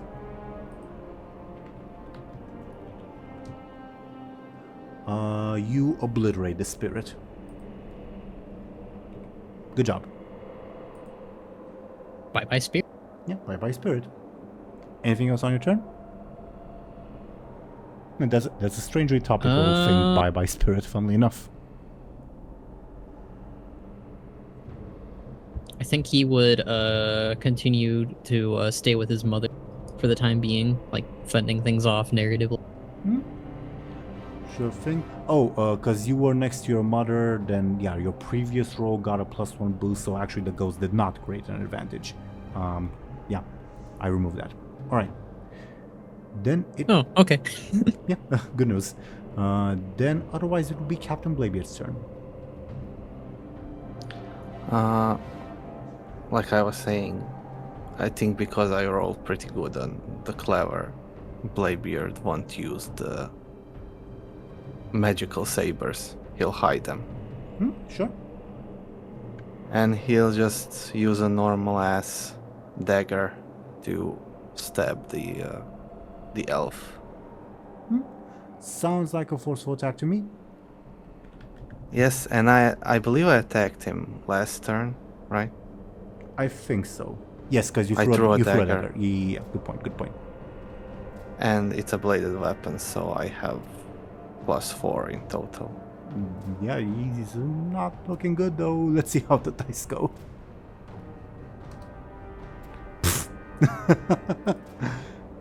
I think, yeah, that sort of speaks for itself, doesn't it? Yep. He has pretty much nothing he can use. Yeah, he has nothing he can use. All the Doom guards things actually. Okay, he'll use one to reroll, but he'll probably fail. But he has to make the attempt. Better. But if yeah, there's no point in using the last one because, like, giving himself +2 or rerolling, he still cannot match your 10. So yeah, how do you dispatch Hersunius, the Highborn Archmage? Can he? I don't know. We'll figure out how this happened in the narrative, but I want to see if is there a possibility of like threatening him to like unsummon his minions. Bit of above board. Yes, if he dies, all his minions will go away above board. Oh, amazing. Then then that's pointless. He will put, let's say, like 7 daggers into his belly. 7 daggers, interesting number. But yeah, you stab the hell out of him as he groans in pain and crumbles, basically just dead at this point, overwhelmed and just dead. And as he does, indeed, his magic dissipates, and all the undead and demonic minions disappear, along with the restraints that were holding Karfok down. And Is that it? Are you dead? Karfok, seeing this, will try to smack you away, Bladebeard. Not an attack. It's a... okay. TLDR, he's trying to claim the glory. And, trying to make you unseen. Not necessarily to kill you, just smacking you away. How do you defend yourself from that? I guess I'll try to keep my feet on the ground. I'll try to, stand. Yeah, give me a force, please. Stand on my feet. Gotcha. He would succeed because this is an overcome. He's not attacking you. Yeah. Okay. He bashes you away and gets to his feet, and he says, I, Karfok, champion of the Gorduni, have defeated this highborn sorcerer, as he tries to wipe away his tears furiously to make himself seem strong. I did not require your aid, Moarg. See, I am strong.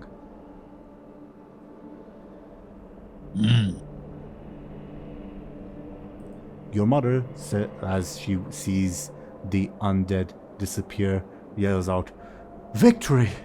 Victory! Is everyone alright?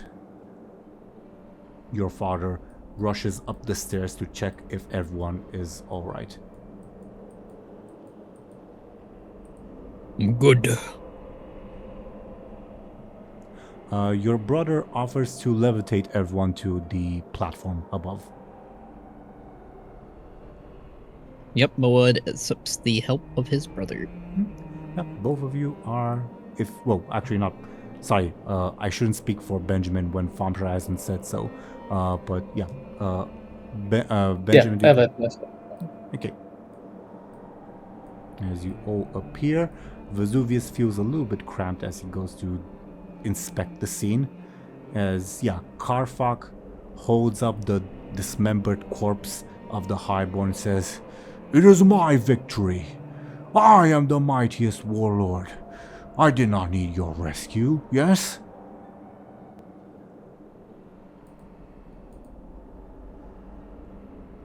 I think you did. What do you mean? I killed him. I ripped off his arm. I stabbed him 1, 2, lots of times. I did that thing on his neck. 'Tis I.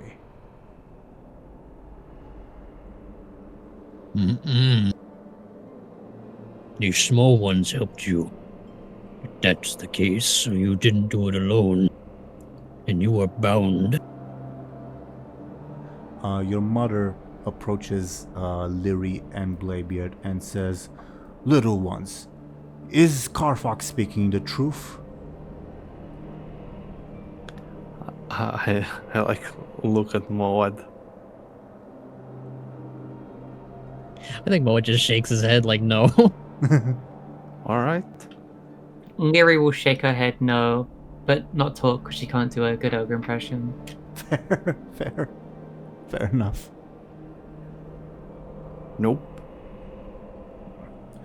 You heard on Karfok.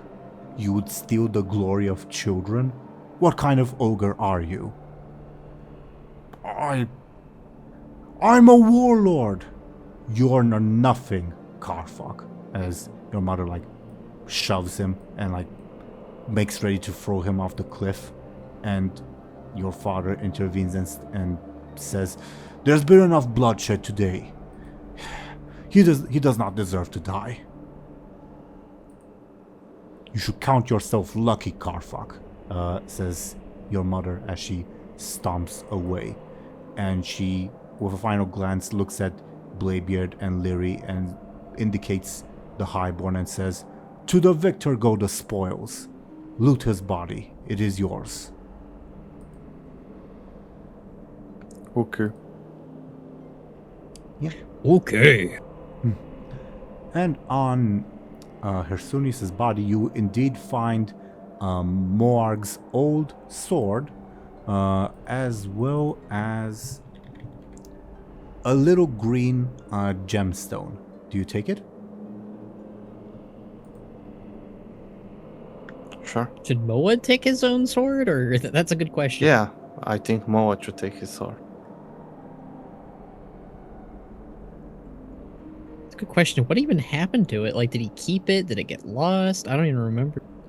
I believe you lost it at one of the, like, it was thrown overboard back in Season 1 during, like, one of the various ship battles. I think. Interesting. Okay. Well, I guess Moa gets his sword back then.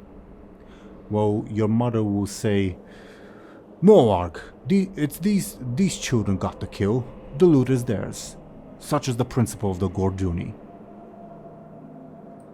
Hmm. Moad took his arm. Without Moad's help, we wouldn't have been able to kill the elf. He's right, I let mother. little ones decide.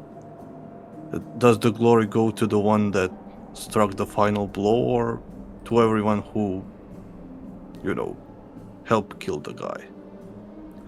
Moarg's father puts a hand on your shoulder, Bladebeard, and says, "Well, you're a smart one for one of our tribe." And Told you they were good. Moarg's mother nods and looks at Moarg and says, "Very well, if they'll allow it. Such is the principle of the tribe. You may loot the body as well." Thank you, little ones. And mother. But yeah, on again Hersunis' corpse, you find again Moarg's old sword and a little gemstone. Does anyone take it? Sure. If no one takes the gemstone, Bladebeard will. The gemstone, once you take it, begins to expand and catches on green fire. Does it hurt me? Yeah, it's fire. Oh, I'll throw it. You throw it, and it transforms into this, which is an eye of Imofar, basically an eye of Kilrog. Basically, Yeah.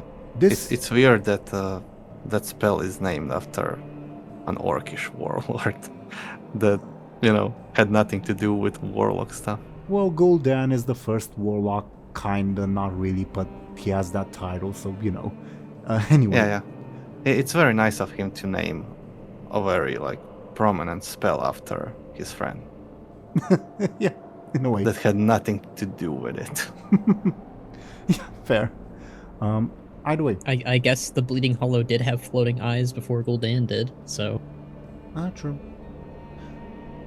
In either event, this loot, yeah, it's basically, if you throw this, it turns into an Eye of Imofar, basically an Eye of Kilrog that, yeah, you can control. And yeah, Bladebeard, when you throw it, you lose vision in one of your eyes, and instead you see out of this little thing. And this one, unlike most Eyes of Kilrog, is invulnerable.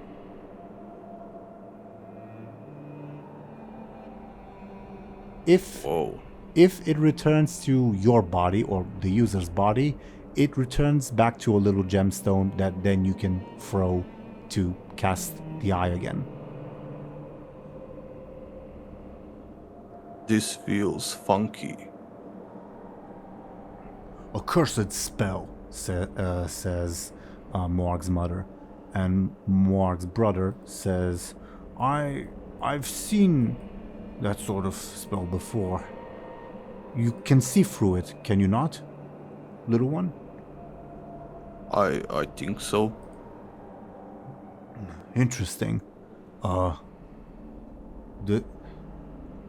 It's a way you can use it without having to actually be a warlock.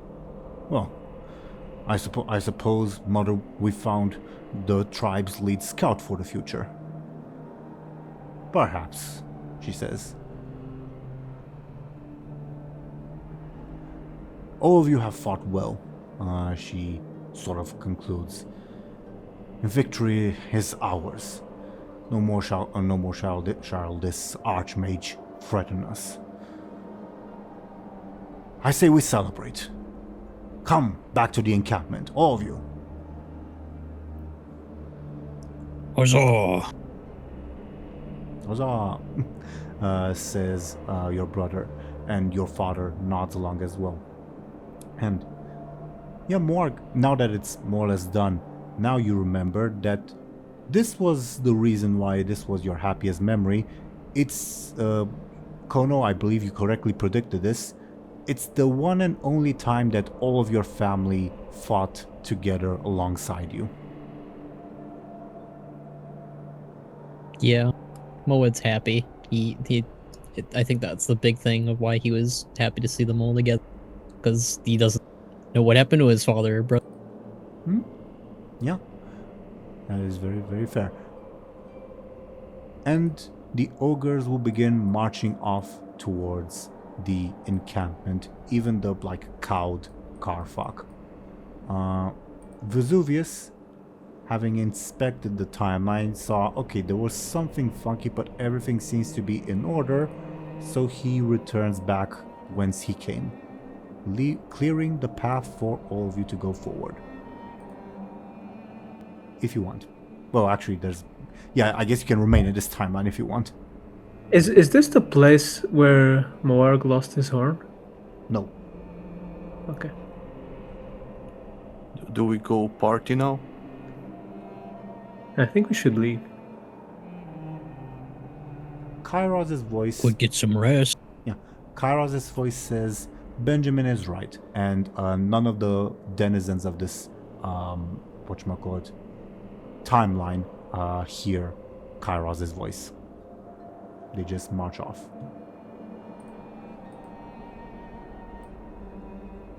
Do I see any portals beyond the one that or is that the one? It is the one. It Okay. grows bigger. It grows bigger, I'll say. Yeah. I'm assuming all of you head into the portal? Sure. All of you does head into the portal. Okay, let me make a note. I think Moed would be the last one out. He would just narratively look at his family all leaving together and a small smile and then a frown and then turn and leave. I think it would be poignant for perhaps one of them to turn around and wonder, hey, where are you going? What are you doing? Who should it be of your family, do you think? His brother, definitely. Okay, then I'm gonna briefly advance the other ogres forward down the stairs, and your brother who's behind says, Morg, what are you doing? I think Moed would give a small little thumbs up before leaving to his brother. Moarg? From his perspective, it looks like you're about to jump off the walls of Darmol.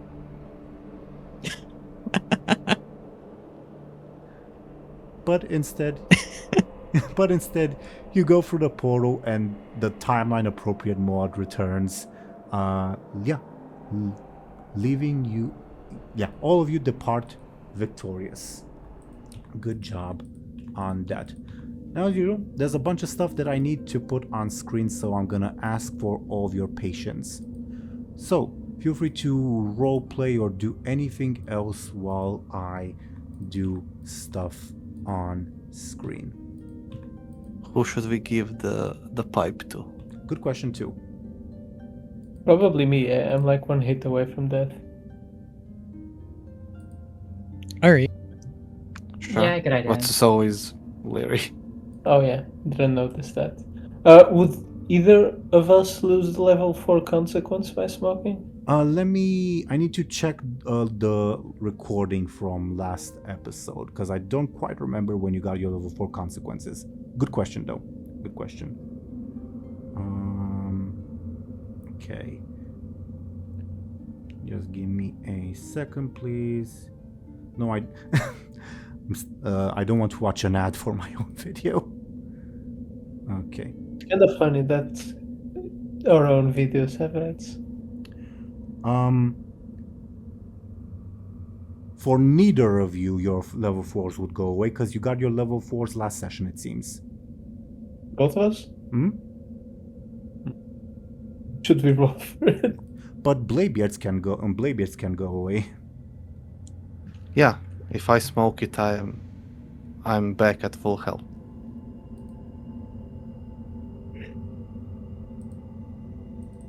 The choice, of course, is yours. You two decide. You Let's take roll it. Let's roll a Okay. d3. What does D3 entail? Like, what does each number entail? 1 is me, 2 is Bladebeard, 3 is Zelryn. Or Lyri, I guess. Sure. Then I'll roll in a minute.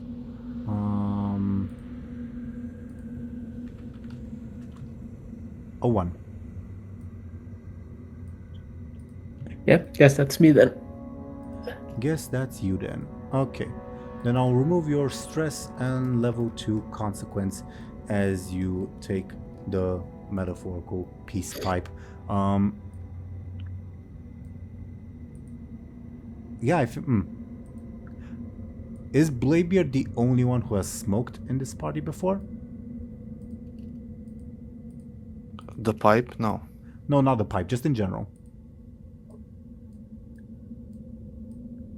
Has Benjamin smoked?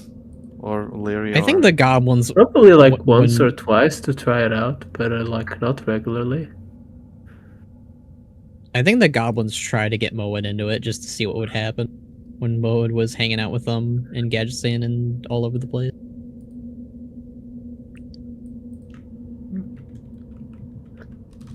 Fair enough.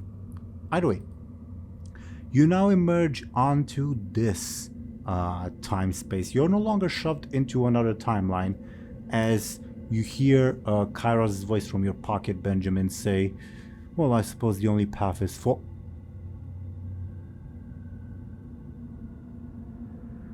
Hello? Yeah, that's all you hear. I grab the rock from my pocket. There's nothing in your pocket. Why is that shaped like a boss arena? I wonder. Guys? What's behind us? A long pathway of sand, and if you look closely enough, it's disintegrating, falling apart. We should start running, huh? Yes. Towards the Maybe. boss. Quite. And as you approach, you will see several figures emerge from the other side. First and foremost, it will be this fellow. I'm gonna resize them in a bit. I would want to put them all on screen first. Followed by this fellow. Followed by this fellow. Followed by this fellow. Wait, we are the boss. Followed by Yeah. this These Haven't are we seen this adventurers. guy? We are bosses. There's 5 Oh of yeah, you. it's the Stormwind party. The Stormwind party plus 2 extras to make it 5 in total. Oh, not the fucking map. As they emerge from the other side, and I'm gonna make all of you smaller as well, a little bit. Okay. These guys emerge, and the dwarf rushes in front and says, "Alright, noobs, listen up. BL on aggro, CC Captain Bladebeard, DPS down Lyri, then Benjamin. Battle res only after Moad's cannon or after Lyri uses judgment. If any of them reach the portal, we have to reset the encounter. We can't miss out on the bonus loot. Got that, everyone?" Oh, we've got insane people. And yeah, I'm gonna roll a dice to see how well his instructions have been taken to heart. Not very well. Okay. Only one of the party members has taken his instructions to heart. Let's see which one. The tank mailbox dancer. Or Crassus Finicky III. Okay. He nods, ready to battle res because he's a paladin. But yeah, the mage will only bloodlust later. The others will DPS whenever, and the healer might not battle res or might battle res prematurely. Who knows? Either way, I need to adjust the initiative order. So while I do that, yeah, feel free to strategize among yourselves, I suppose. I guess we are fighting these guys. Who are these idiots? I don't know, but the language they used is, I don't know, out of this world. They're insane people. Maybe it's some sort of weird dialect of common. Maybe they're from the future? Or the past? Or the future past?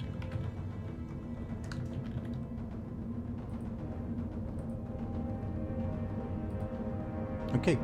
Above board, can I get carefuls, I guess, to see how closely you're paying attention to what the fuck he was saying regarding tactics? Sure.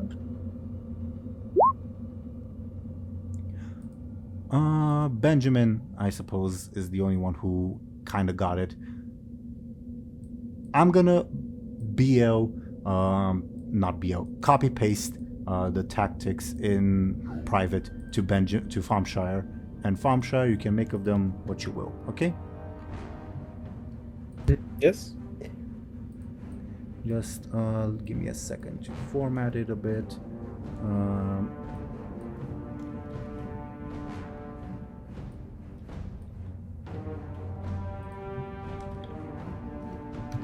Okay, those are the tactics, and you can make of them what you will. I actually have no idea what a lot of this means because You didn't raid, I'm imagining.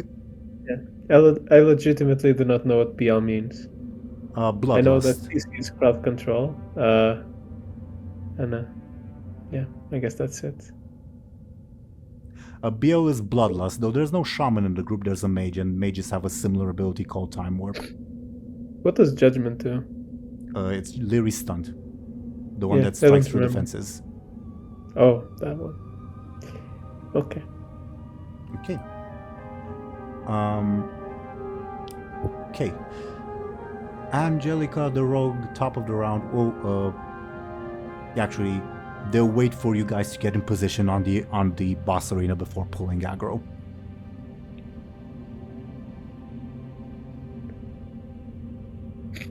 Where they just stand? Oh, okay. Well, no, they're not. They're not standing. This fellow is dancing. This one is rotating in place. This one is like ready to charge in, as well as this one, and this one is just jumping around from place to place.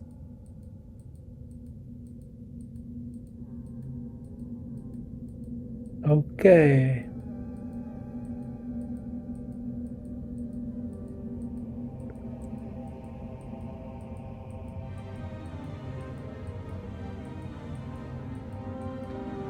You think this encounter is bugged? The bosses are moving in, and the dwarf is the warrior that explained the tactics says, just give it time. We'll reset it if it doesn't work.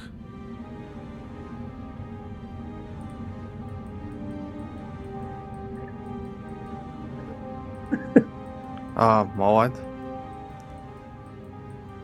Yeah. what are you waiting for? Are there speech bubbles above our heads? From your perspective, no.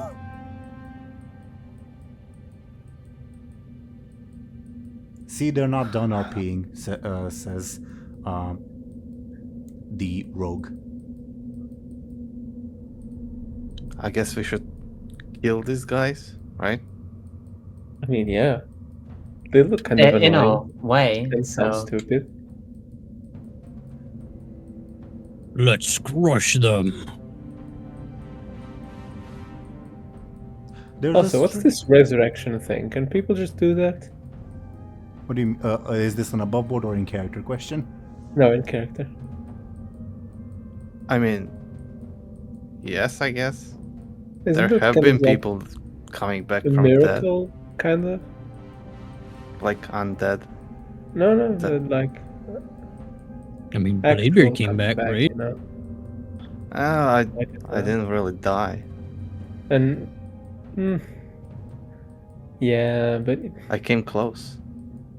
I guess. But you had like a weird thing in your head. It's called a brain, Benjamin. Some people have it. I don't think you're one of those, though. Well, you don't think at all, so yeah. Anyways, what's Lyri doing back there? Isn't she like gonna fall to her death in a few seconds? She's a phase 2 encounter. She comes in late. sorry. I was so What zoomed kind in. I of didn't language see. are you speaking? I didn't see that I was like so far behind on the thing. No worries. Okay, now dwarf will say, "All right, pull aggro." And Angelica, the rogue, as the initiative begins, will enter stealth, trying to create an advantage. Yep. I guess the difficulty would be Benjamin's careful with your stunt applying. Mm-hmm. Guess so.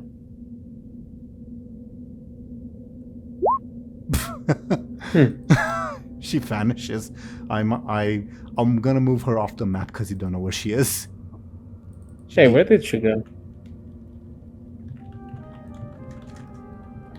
Okay. Guys? She ran away, I guess.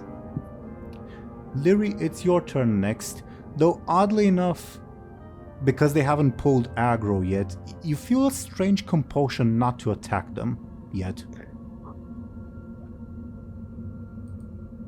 Okay, then I will build an advantage by brandishing my weapon. I'm kind of like making myself look like a scary, intimidating force. I'm gonna do my idle animations or whatever.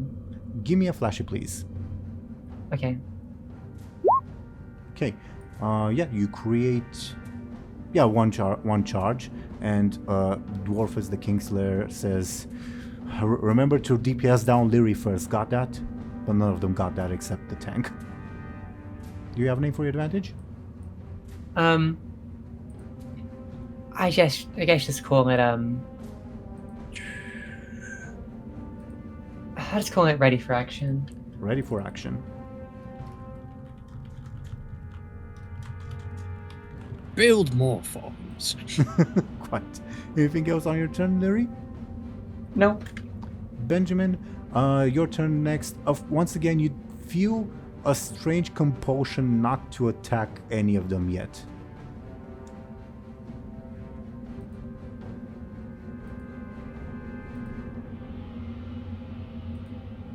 Oh, I need to refresh my fate points too. But yeah, Benjamin, it's your turn. Isn't there like a warrior ability that makes you go faster for a bit? charge? No. I know there's a warlock one that sacrifices your health. I have not played Yeah. warrior in, well, almost ever, honestly. Yeah, my warrior was boosted way back then, so doesn't remember super well. Anyways, I guess,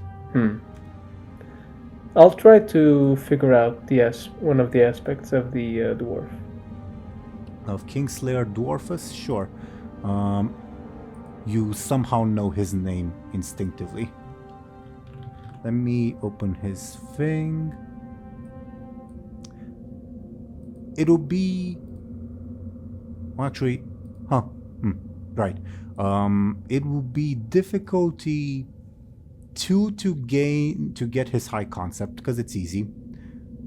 Difficulty also 2 to 1 for his tertiary. For you in particular, you would be able to get it.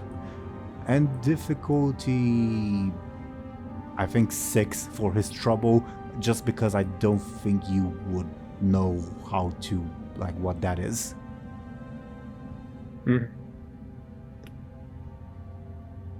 Careful, please. Okay, so high concept or tertiary, your choice. I'll take tertiary. Tertiary. His tertiary is Veteran of the War Against the Lich King, and you can tell by his armor that's straight out of ICC. Wait, how do you know that? You've never been to Icecrown Citadel.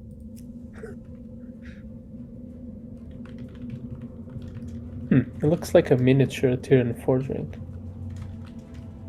Oh yeah, you might have seen his statue in Aaran, I guess. Yeah, you would have.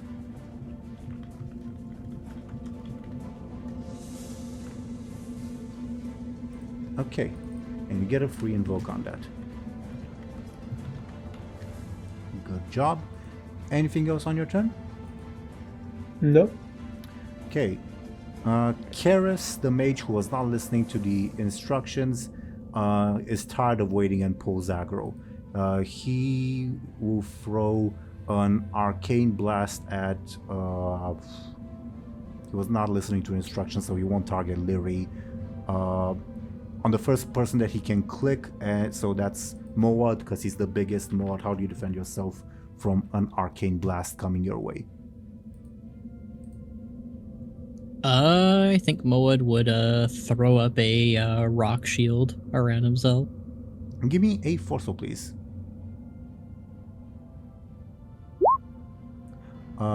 That's 3 points of damage coming your way. Oh boy.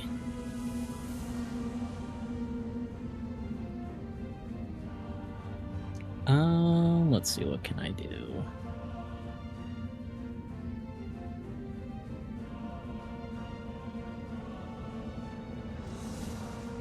It's probably not a good idea to do a roll fate point. 3 points of damage? 3. Probably my level 3 stress then. Sure. Duly noted.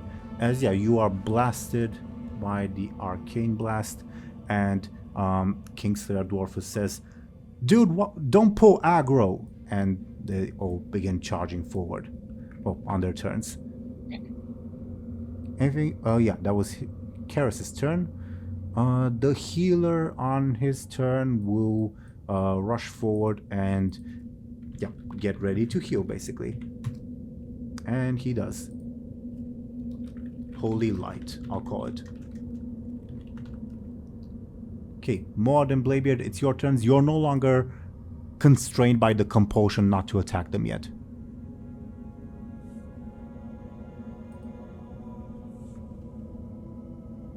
Moad. Alright. Who would Moad attack? I think Moad would charge at the closest looking dude and move to slam his weapon against him. His nice little. So well, actually, yeah, I'd probably test out his old weapon. Yeah, I mean, this stupid mage pulled aggro and the tank hasn't had the chance to get aggro yet, so yeah, you're able to attack him without any issue. as this mage yells out, "Tank, what the fuck are you doing?" Okay, how do you attack him? Yeah, Moed, he's attacking forcefully, so he's trying to swing his old sword against them. Yeah, sure. Give me a forceful, please. Deal 6 points of damage to Karis. It's just a squishy mage. Alright, I guess that's a level 6 consequence going that way, guys. Well, way, I get to choose. I get to choose. Oh, It'll be a 1 stress, 3 stress, and 2 consequence. What's the level 2 consequence you inflict on Okay. Karis? He's a gnome mage. let's go with bloodied. Bloodied. Okay. Yeah, you smack him up, and yeah, he yells out, "Healer! Healer!" And Kingslayer Dwarfus yells out, why the fuck did you pull aggro? Anything else on your turn, Mod? I don't think so. Okay. Bladebeard, your turn. I will move towards Moed. You're next to Mod. Hey, Moed, can you maybe use that orb of deception of yours to make us look like them so they're confused? Maybe they'll attack their own people. Sure, I can give it a try. Make me look like the dwarf, the leader. Alright. Okay. I'm assuming, use your stunt to disguise everyone as the opposite group. Am I correct? Sure, I think Moed would look like the healer, I guess. Duly noted. Benjamin and any preferences for Benjamin and Lyri? I guess there's the I guess tank, I'll take the dancing man. so the gnome mage. So I guess the Lyri's the no, not the gnome mage, the dancing tank, right? So Lyri's the gnome mage then, I guess, by unless Zelryn, you have an objection and want to pick dibs on anyone else. No, that's fine. Sure. Okay, you'll disguise yourselves, and where did people go to find tactics back in Mists of Pandaria? I only raided in Wrath, so the first thing that pops to mind is Icy Veins. But anyway, Kingslayer Dwarfus says this wasn't on the Icy Veins. Did anyone activate hard mode? But yeah, you look like the other party, definitely making things difficult for them. Still Bladebeard's turn. He'll say to his group, "Hey, they use some kind of ability to make themselves look like us. I'm the real leader, all right? I'm the real Dwarfus, right? Kingslayer Dwarfus, that's his name, yes. It's me, Dwarfus. This one's a fake. Attack him." No, I'm Dwarfus. And Kara says, STFU. And, yeah, Duru just pauses healing, looks in confusion. "I'm the real one. First kill him. And I would like to use my Deceiver stunt." Ah, nice. You're okay. Everyone in the adventurer party will be deceived to believe that, yeah, Dwarfus is the fake Dwarfus. I'll put a little token on him just so I remember that. And then I'll... Oh, that's Dwarfus. Alright. Who I did have you no idea who's who. Fair. Anyway. I will also throw a dagger at him. Not very Kingslayer Dwarfus-like, but sure, give me a forceful, yeah. He's an arms warrior, so okay, that'll be his thing. Okay, 4 points of damage coming Dwarfus's way. I attacked with a bladed weapon. Ah, fair. So that's 6. 6 Uh, points, right? You're correct. He'll use a fate point to bring it back down to a 4. Sure. Invoking Veteran of the War against the Lich King, to be clear. Mm-hmm. Anything else? Alright. Are we leaving it at? 4 Okay. damage. Okay. What's the level 2 consequence you inflict on him? Level 2. Oh boy, I don't know. I don't remember all the gameplay conditions and stuff. I can't make a reference. Bleeding? Is that too much for a level 2? No. Bleeding Alright. can mean quite a lot of things. Sure. Throw a dagger at him. And yeah, per your stunt, Kara says, Noob warrior forgot to get in melee. Keras is the gnome mage that Moa just smacked. Okay. Anything else on your turn? That's it. Okay. Kingslayer Dwarfus will follow his original instructions and charge Lyri. Lyri, how do you defend yourself? I will like quickly roll out of the way. Give me a quick, please. Okay. That's 3 points of damage coming your way. Okay, I'll use my ready for action to reroll it. Give me a reroll, please. Wait, does he know it's Lyri? Oh, right. Good point. I'm gonna roll his careful first to see if he realizes it's Lyri. Lyri, can you oppose if you're sneaky? I'm so sorry. No, he doesn't. So retract that. I'll give you your advantage back. Okay. Thank you. So who does he think is Lyri then? Of that roll. Not Bladebeard. Gonna roll D2 then. Benjamin then. Charges Benjamin. Can I take back what I said? Oh, good. Okay. At 12. That's not pleasant.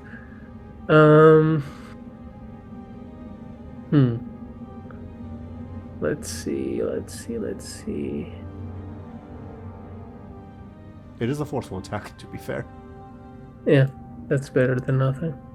I guess I'll just roll out of the way. Yeah, give me a quick then, please. A very Lyri thing to do. 4 points of damage coming your way. Yeah, that's not terrible. I'll take my level 2 consequence and a level 2 stress. Sure.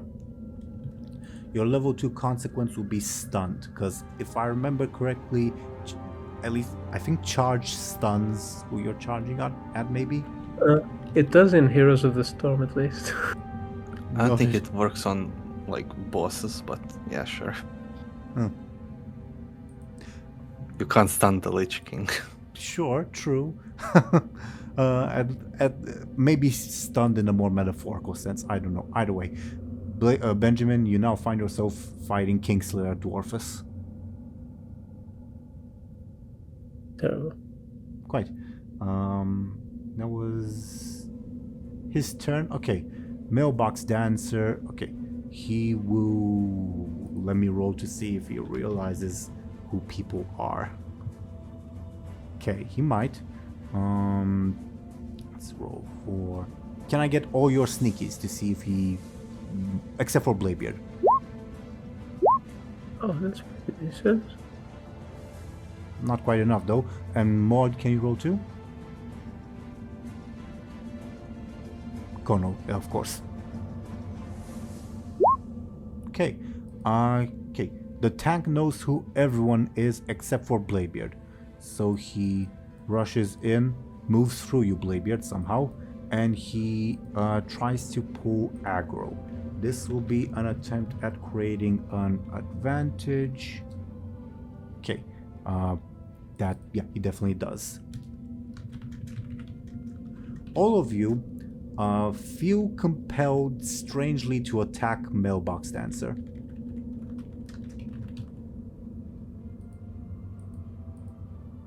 Okay, that was his turn. Thompshire, do you want the Wisdom Ball to do anything? I want it to like float above the battlefield so it isn't used to recognize me and drop a big AoE attack. Sure. 29, that is something. Okay. 1, 2, 3, 6, 7, 8 plus 9, because she's also here. Alright, 1, 2, 3, 4, 5. It throws a fireball at Maud. Oof. Maud, how do you defend yourself?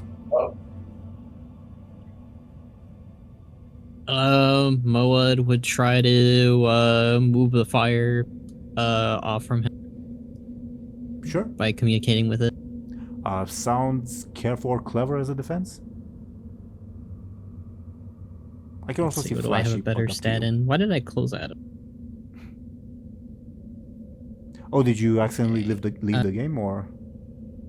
No. I closed out of my You have a careful of 1, a clever of 3, and a flashy of 2. Okay, I will clever that boy. Let's see. There we go. How do you take 4 points of damage from Benjamin's fireball? No, the Wisdom Ball's fireball, rather. I'm going to re-roll. What are you invoking? Shaman Novus. Yeah, makes sense. Let's see the reroll. Better, just 1 point of damage. Is the Wisdom Ball feeling let's see. cheeky enough to use your consequences against you? I'm gonna roll a d20. I'll take level 1 stress. Well, let's see if I'm gonna roll dice, because maybe the Wisdom Bow is gonna use your consequences against you. Let's see. Benjamin, what the hell?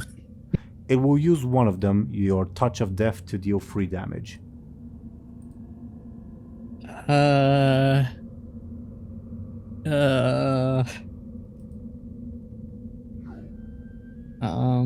Which would knock you out. I'm trying to find a. Wait, that would knock me out? Yeah. Oh, crap. Is there anything I could do? I could use my final fate point, but then I'm obligated to anything. Quite. But then you guys are out without Moed, but he doesn't have any of his good stunts anyway, so it's like because I use them all.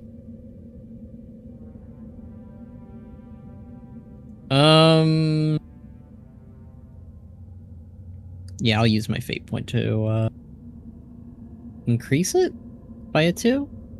You can if you Would want. that What are you invoking? remove it? It would mean you take 1 damage instead of 3. I guess that's better. I would invoke Chief Pirate Captain. They need him right now. Yeah, makes sense. His crew needs him. Makes sense. 1 point of damage coming your way, so I imagine you're level 1 stress? Yeah. Yeah, okay. Benjamin, you order the Wisdom Bow to do so. It flies up and shoots a fireball straight at Moad, quite visibly harming him.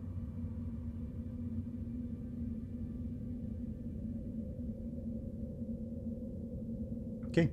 Terrible. Let's see if the stick does anything. No. Okay. Top of the round. Now, this I think will be the final round of the session, and now sort of hard cap it in like 20 minutes, as I mentioned. Angelica the Rogue, let me see, she ascertains who is who. Fairly well, I guess. Can I get all your sneakies again? Except Bladebeard. One person that she, I guess, knows is not on her side is the real dwarf. Yeah, true. That's why I said except Bladebeard. Khono, could you also roll sneaky, please? Okay. She wasn't listening to the instructions, so she's not gonna like focus down Lyri or anything. Yeah, I guess she never really liked Kingslayer Dwarfus, so she'll try to ambush and backstab him.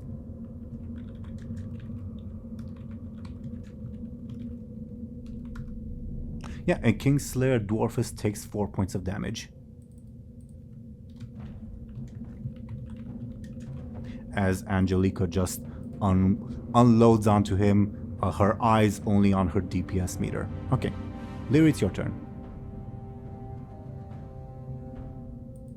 Okay, I will use judgment on the green guy.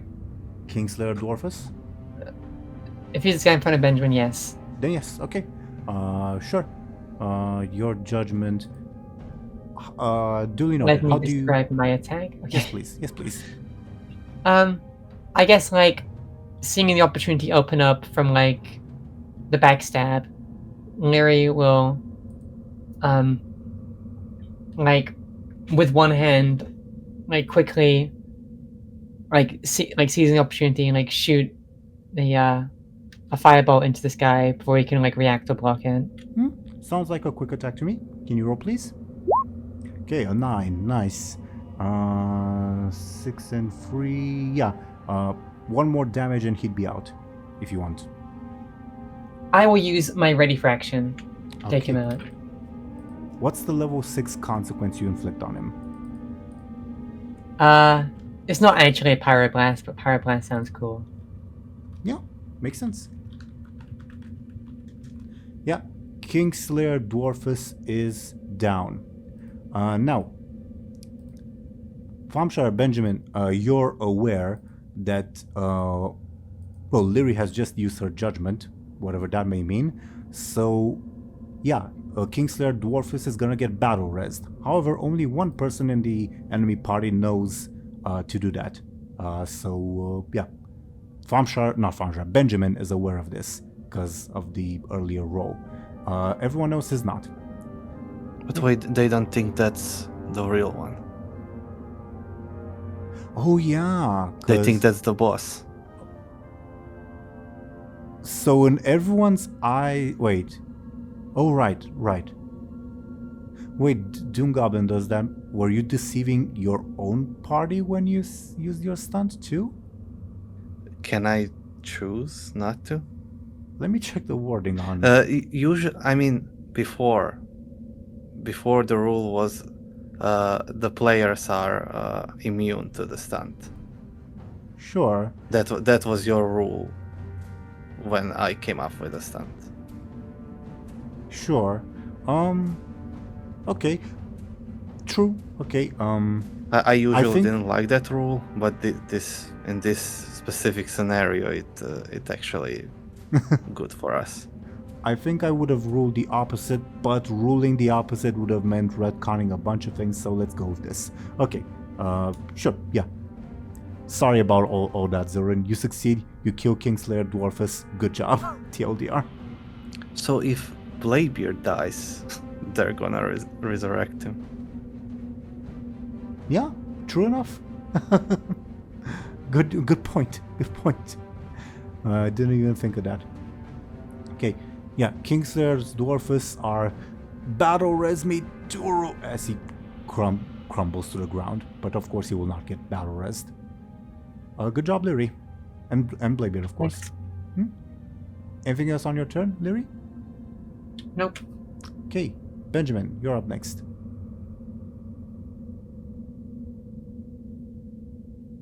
Kingslayer Dwarfus just got backstabbed by his own people and then finished off by Lyri. Benjamin.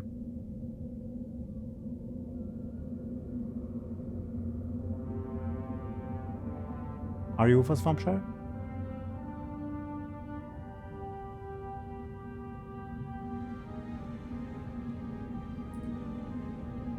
We lost him.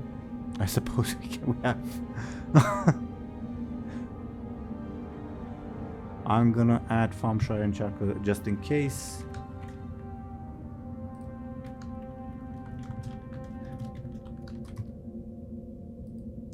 If Thompshire is away,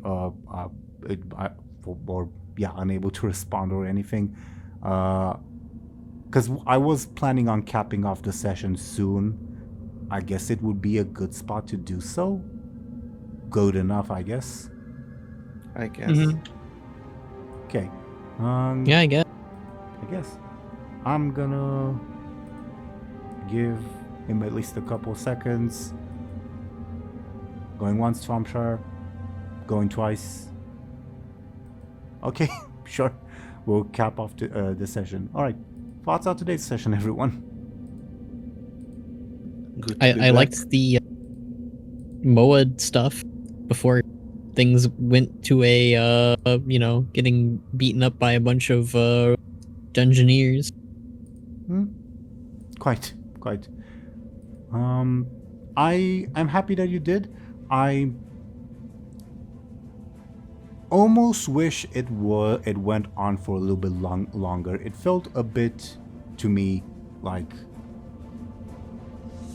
like the highborn guy was defeated very, very quickly, and thus We used a million stunts on him. yeah, and thus it almost like robbed us of sort of roleplay opportunities in a way. I was mostly, in my mind, I was worried that he was gonna obliterate Moed in this because he was dropping 11s on him. So Yeah, fair. Very, very fair. But I'm happy that you did enjoy it. And I'm happy that we did visit a little bit Moad's family. Now, again, I would have liked a bit more of a chance to just chat with them, I guess, because everyone else got their chance back during their happy times. yeah, I guess there's always room in the future There is. for. At the very least, one of them we know is alive. Wink, wink. For, I guess, people who watch another series like a few months from now. I don't know. If you know, you know. Anyway. Otherwise, I'm happy with how the whole adventure thing is going. I guess we'll see how it ends out. Any, I guess, thoughts on that just in general? Anyone? I guess we focus on the healer next. Well, you do feel compelled to attack the tank, I'll say that. Strangely so. Sure. Yeah. It might be a good idea to attack the tank anyway, because the tank knows to battle res. But actually, yeah, he thinks to battle res you. Interesting. Otherwise, yeah, there was the cap off of the Lyri stuff. And for, well, the past timeline thing.